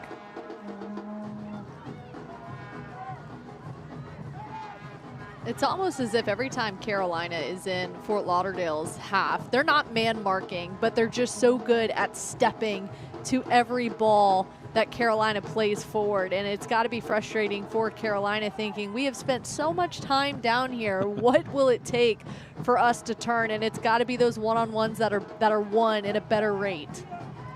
Nia Corbin intercepts this ball, and it just does skip past the right boot of Mackenzie George. Needed a size larger in the shoe category to get that.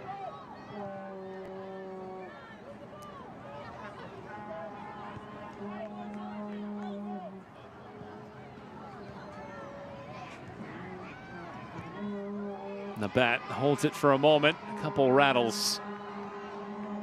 Lofted over the top. Corbin brings it down. Corbin brings it back. Has Parker. Parker lines it up.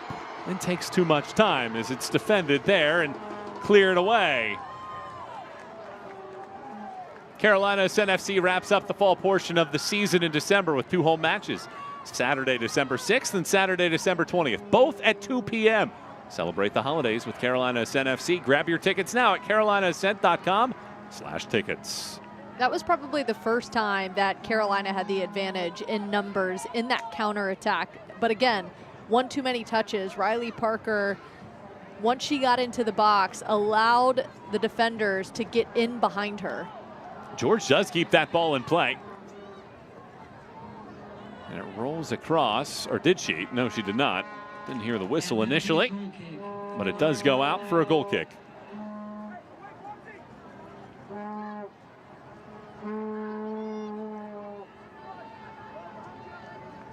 You got to think, if you're a fan at this game, you sat through the rain, you probably still have some soaked clothes.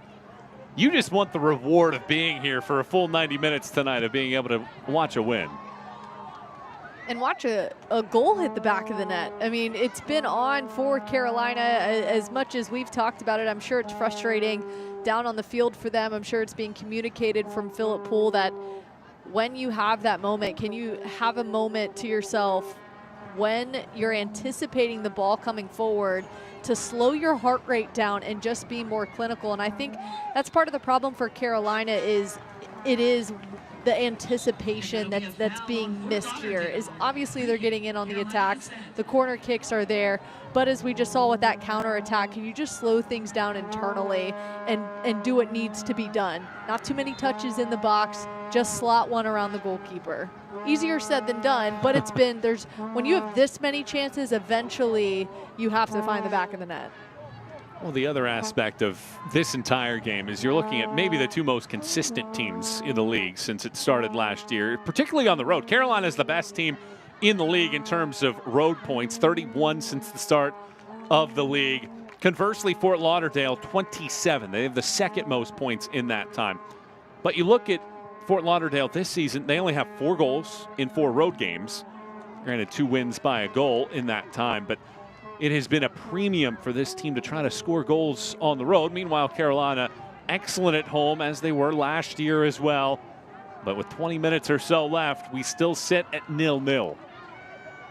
It's tough for Fort Lauderdale, too, with how much they are defending. They've got to be gassed at this point. We know that they're baiting and waiting to draw Carolina into a space where they can force them to make a mistake and get on the attack, but at some point, your legs have to be exhausted. Here's Harding.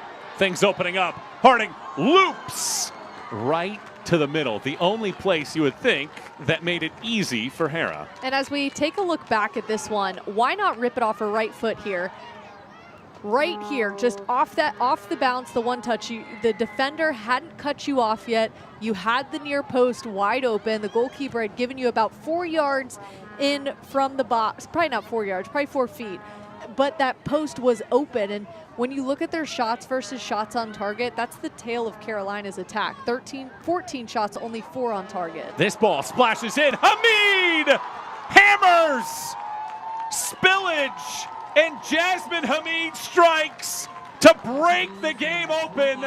Fort Lauderdale lead 1-0. Goal scored by number 17, Jasmine Hamid. Her reaction tells you everything you need to know how this match has gone so far. Just waiting for their moment, picking their spots. Hamid staying readily available, holding up that run. And you see she takes advantage. You see her teammate too, making sure she's getting out of the way as she's looking to find the back of the net.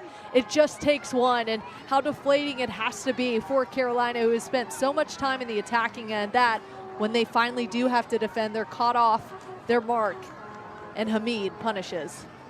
Hamid scores for the 11th time in her Super League career. It's her second of the season.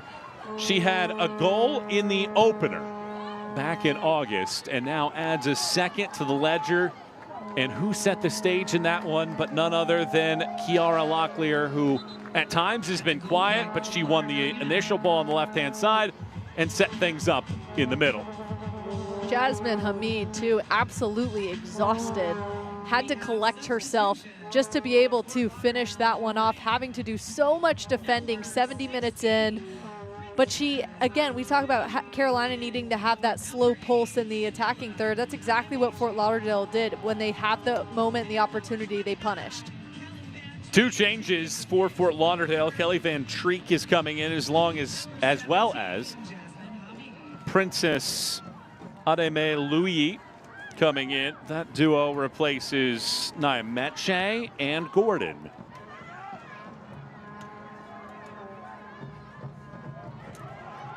Here's George looking for an equalizer now. George is in. George slides. Makes contact with Hera, but nobody for Fort Lauderdale touched it. It's out for a goal kick. I think Hera might have gotten the wind knocked out of her here. You see she's maybe even the shin guard misplaced there. With the goalkeeper competition, though, she's not coming off the field unless it is absolutely dire. She wants to be the one who gets the call to start in the net.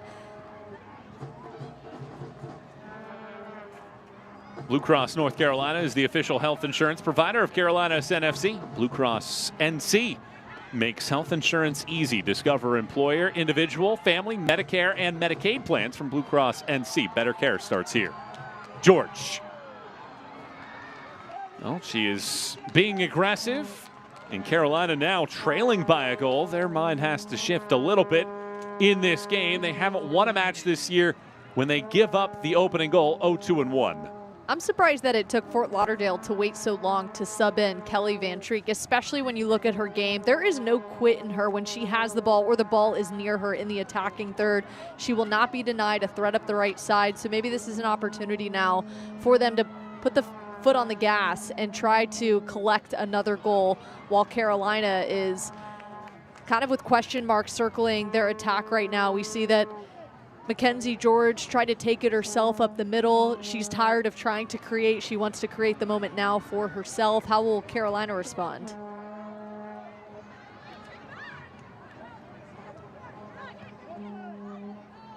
Parker.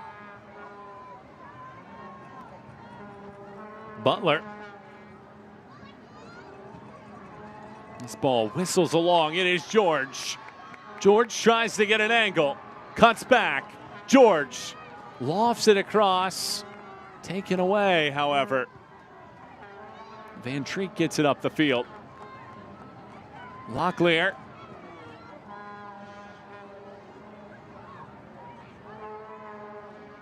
Holds this ball up and resets.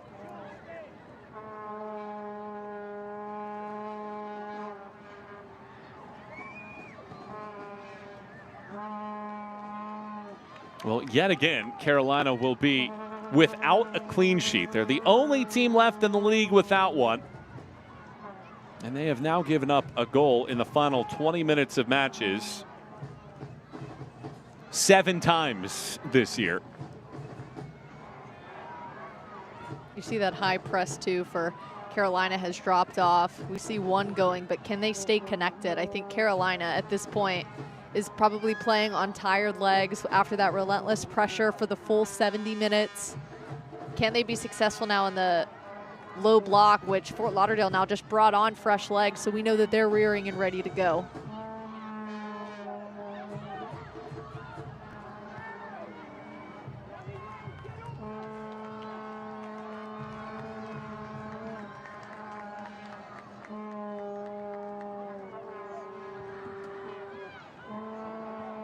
Morris bobbles. The fans are certainly trying to keep Carolina's spirits high with the vuvuzelas in the crowd. They're putting in their shift in the seats. And the ponchos out in full force here tonight as well. Martinez tips it back. Morris. Aguilera. Studer walks it forward. Plenty of space for Martinez. Circles. Martinez slings it in. Harding gets a piece. Still loose. Corbin crushes.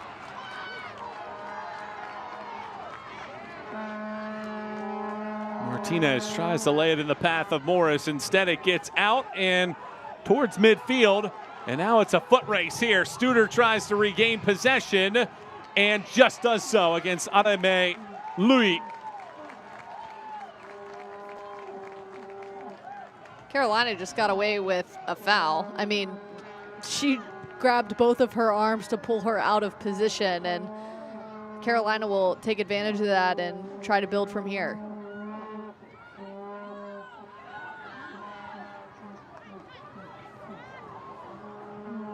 A stumble, but Van Treek recovers.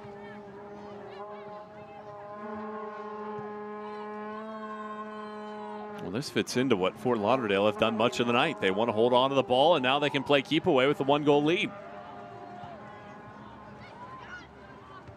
It has to be mistake-free, though. We know the pace that is on each of the lines for Carolina. It only requires one mistimed pass, and then Carolina is running back the other way.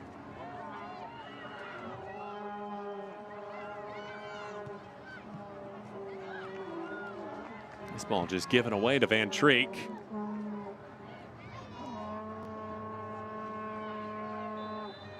A tug of the jersey and a foul is given. Haven't had a booking all evening, and now the 19-year-old from England, Princess Ademe Louis, Draws the foul. To be fair, you know, without having a booking, it has been called pretty fairly on each side, because we have seen that happen both for Mackenzie George on the attack. The officials have certainly let them play this one out and being physical.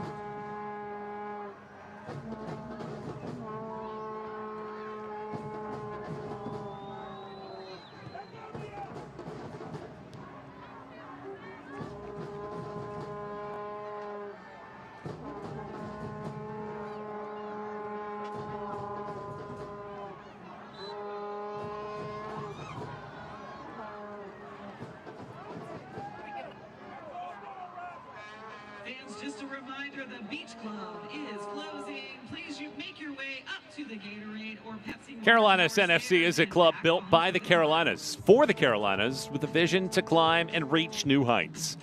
From corporate partnerships to single game tickets and group outings, we've got a place for you to empower women's sports across the Carolinas. Join the climb and contact one of our representatives today at carolinaascent.com. 10 more minutes to go in this matchup. Fort Lauderdale 1, Carolina 0. These two teams finished at a 2-2 draw in the first meeting this season. Goals were scored in the 83rd and 91st minutes, so we still have plenty of time for something to happen here tonight. Alongside Brooke Kirchhoffer and the rest of our team, Michael Wattrang and our team enjoying the match here tonight on a rainy evening in Charlotte. This is the benefit Fort Lauderdale has with their roster heading into this one.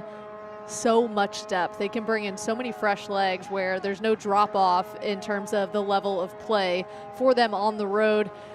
Really, they have not had many chances in front of Carolina's box, and they just put one away and now can kind of sit in and defend and try and play mistake-free soccer the rest of the way. Well, as it sits right now, Fort Lauderdale have jumped into second place, 1 point off the pace of Lexington. But if you like tight races, 1 and 2 separated by a point, 2 and 3 separated by a point, 3 and 4 separated by a point, and 4 and 5 separated by just 1 point. All told, spots 1 through 8 separated by just 7 points. Fort Lauderdale wanted to be fluid without their possession this week when focusing in on Carolina. And I think when they look back on this one, Allie Rogers will say we certainly have a lot of things to go back to in terms of the drawing board, but when it mattered most, we stayed in it. If they come out of this one with a win, this is a huge one that they were able to sneak away with. This would be massive for a team that has drawn and lost over the last 2 prior to the start of this month. The draw against Brooklyn last week as well. So winless in 3 consecutive games. And Allie Rogers told us she felt it was going to be the tempo and possession that won this one. Really, it's what Philip Poole said, that there's going to be chances who will finish, and that's really what it's come down to.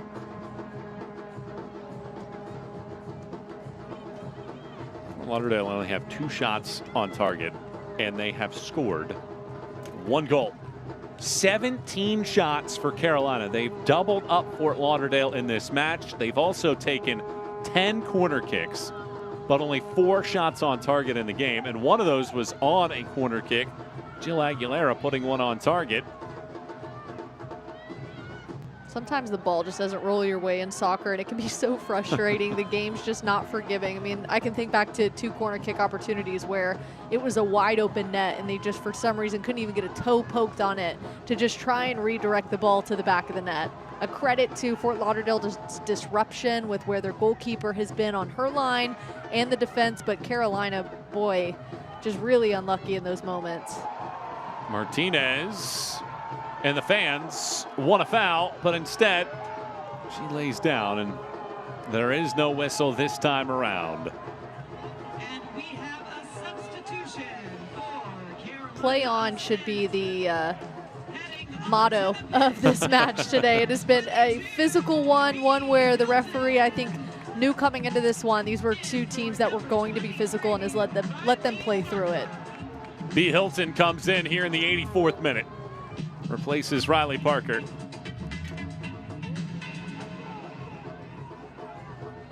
Hilton, the 18-year-old, became the first player to sign a USL Academy contract to a USL Super League deal back last season. And what kind of impact can she make in the final few minutes of this matchup? Carolina this season, they have scored twice in second half stoppage time this year, so they certainly have that ability late in games.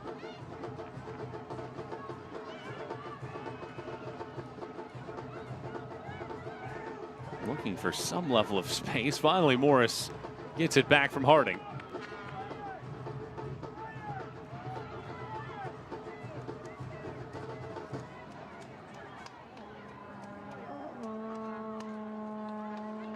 Porter.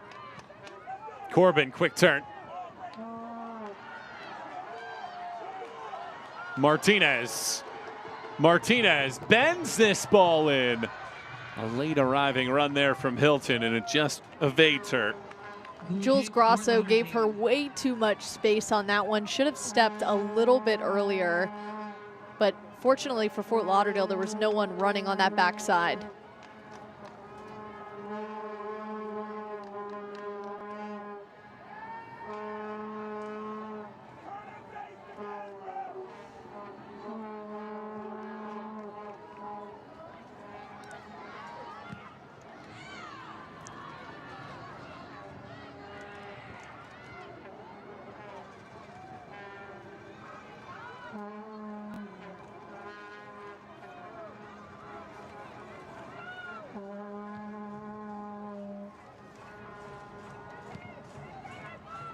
Porter flips it along. George gets a piece. Hilton.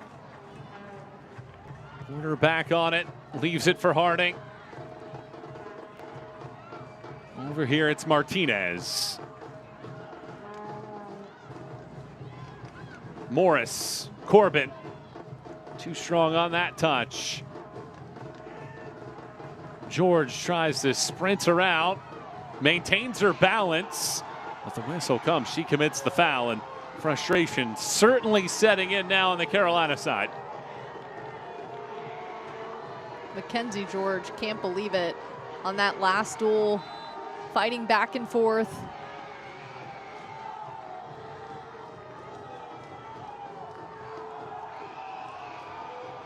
And then the bench issued a yellow card. See, Mackenzie George was falling. She put her arms out, and that's what led to Jules Grosso falling down. That's been a matchup we have seen all night. And on the sideline, Philip Poole, not happy with it, earns a yellow card from the sideline. In 3 consecutive fixtures in this series, goals have been scored in either second half stoppage time or extra time. One changed the result. That was the most recent meeting back in August. That was an own goal that allowed Carolina to tie the score at 2 apiece.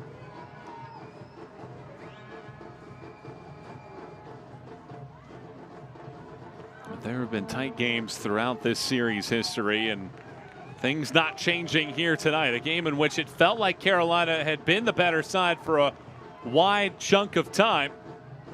In fact, they have a 31-8 advantage, touches inside of the box to Fort Lauderdale tonight. But they have no goals to show for it. Nothing to show for it. I mean, this is, when you talk about when these two get together, this is one that you circle on the calendar to make sure that you are tuned in for it. But this is a perfect example of why it's a 90-minute game. Anything can happen. You have to pick your spots. And for Fort Lauderdale, they were given one really good chance and sent it home. Carolina has plenty of chances and just hasn't been able to finish.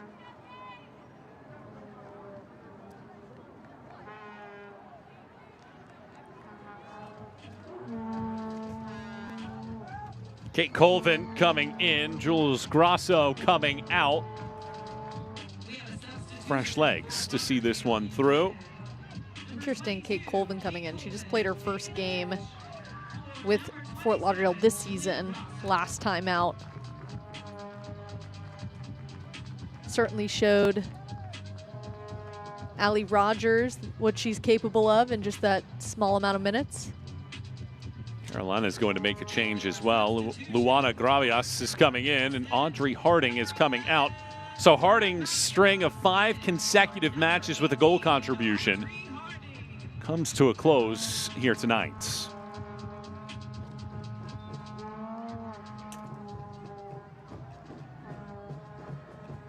Well, for Fort Lauderdale, this is going to plan here in the final couple minutes. Take time off the clock, preserve this 1-0 advantage.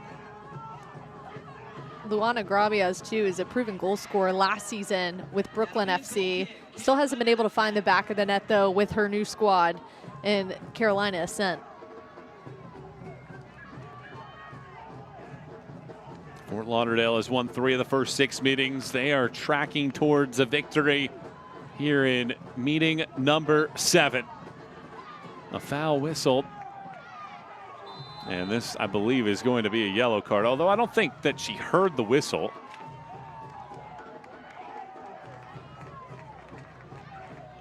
Stoppage time presented by Blue Cross Blue Shield. 3 more minutes to go.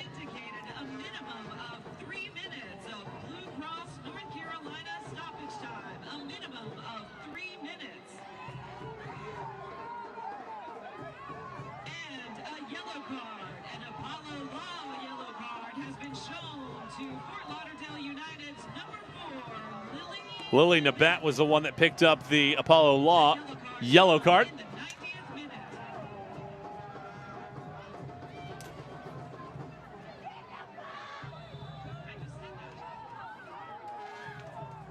Well, they go back and forth here to allow Morris to get forward, bend it in. We could see McClellan was all the way out. That clearance attempt rolls towards the sideline. Locklear doesn't get there in time, so a throw in. And we're a third of the way through stoppage time now.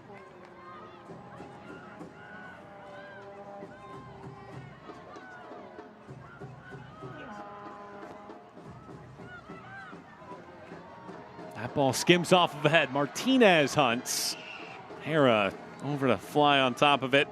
Couple clean sheets for Hera, and she returns to the starting lineup after a red card suspension. Closing in on a clean sheet here tonight. What a massive clean sheet, too. When you look at just how much her 6 was threatened, how often Carolina has been in the box. I mean, that's no coincidence that they have not found the back of the net. As she is looking to compete for the starting job, she certainly just put herself in good standing.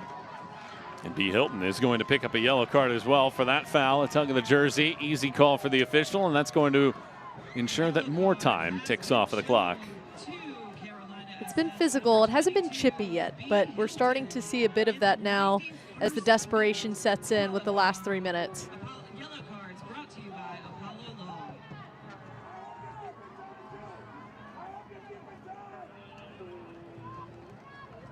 Well, from here for Carolina, they take a visit in 13 days to D.C. Brooklyn, Dallas, D.C. all on the schedule after that to wrap up the first half of the season. Meanwhile, for Fort Lauderdale, on Wednesday night, they will travel to the nation's capital to take on D.C. Power. And then Tampa Bay Sun in a rematch of the final from last year. Here's a foul whistled. Hilton draws the contact. So we've had so many corners tonight, and you feel like this will be the last chance for Carolina this evening. And interesting, it'll be Morrison, not Aguilera, the one that takes this one. Emily Morris crushes this ball in. Hera gets both hands on it. A throw it. A check of the watch.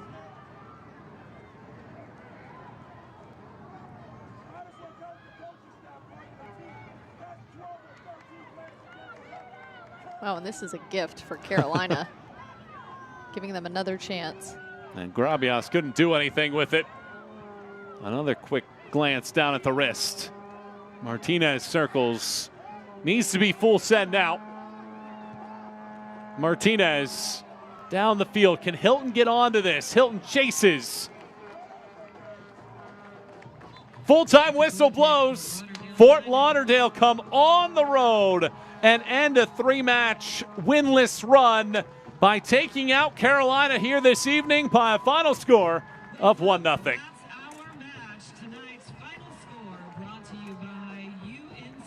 17 shots, 31 touches inside of the box, and no goals in this one tonight for Carolina. What an effort for Fort Lauderdale to just stay ready. They had to defend probably 70 minutes, the majority of this one, but they stayed ready. And when it mattered most, they found the back of the net on what was the best chance they had. They caught Carolina with too many numbers forward, had the open man in the box, and it's Jasmine Hamid, who was out of breath and was able to just focus in and find the back of the net in this one. Our player of the match tonight is presented by Nucor, and it goes to Mackenzie George here this evening. Set the stage for this attack all night long for Carolina, but never could break through for the Ascent tonight. Final score in this one sees Fort Lauderdale beat Carolina 1-0. Brought to you by Fido Alerts. We'll wrap things up right around the corner in a 1-0 win for Fort Lauderdale on the road.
Tying a bow on our coverage here this evening, Fort Lauderdale outpaces Carolina on the road 1-0 here this evening. And the one that scores the goal tonight is Jasmine Hamid. And Jasmine, thanks so much for the time. Walk me through what you're seeing as Kiara is running down the left-hand side to set up that goal. Yeah, I basically just told her to drive at the outside back and put a cross in, and thank God the cross came out and I finished it. Amazing. Jasmine, what was said at halftime to get you guys ready for the second half in terms of what had to change for you all to walk out of this one with a victory? Yeah, we just needed to tweak a little bit of positioning and move it a little bit and just connect better passes to each other. And I think we came back out in the second half and definitely did that. How much of your celebration was relief versus exhaustion at that point? I think it was 50-50, to be honest. I haven't been on the scoring sheet in a while, so I was just thanking God that I finally got one in the back of the net. Well, that's one of hopefully many more to come the rest of this season. Jasmine, thanks so much for the time. Congrats on the win. Thank you so much. Thank you. Thank you. Let's take a look at our full-time highlights presented by Fido Alert here this evening. Michael Watring, Brooke Kirchhoff are back with you. And Fort Lauderdale, very speculative in that first half of play of this game. We saw a couple of set pieces early on, but outside of that, it was really all Carolina from that point on, putting the pressure on Fort Lauderdale's back line, as well as goalkeeper Bellahara, who got the start tonight, did not start last time out. And I think Bellahara has now solidified that starting spot in net, had kept it clean when she was under just relentless pressure. 17 shots, 4 of those on frames. They had 9 shots inside the box, but when it mattered most, Carolina just could not find the back of the net. And for Fort Lauderdale, they stayed ready and were waiting for their moment. They had to defend majority of the time, and it took until the 71st minute where it just was a clinical approach here.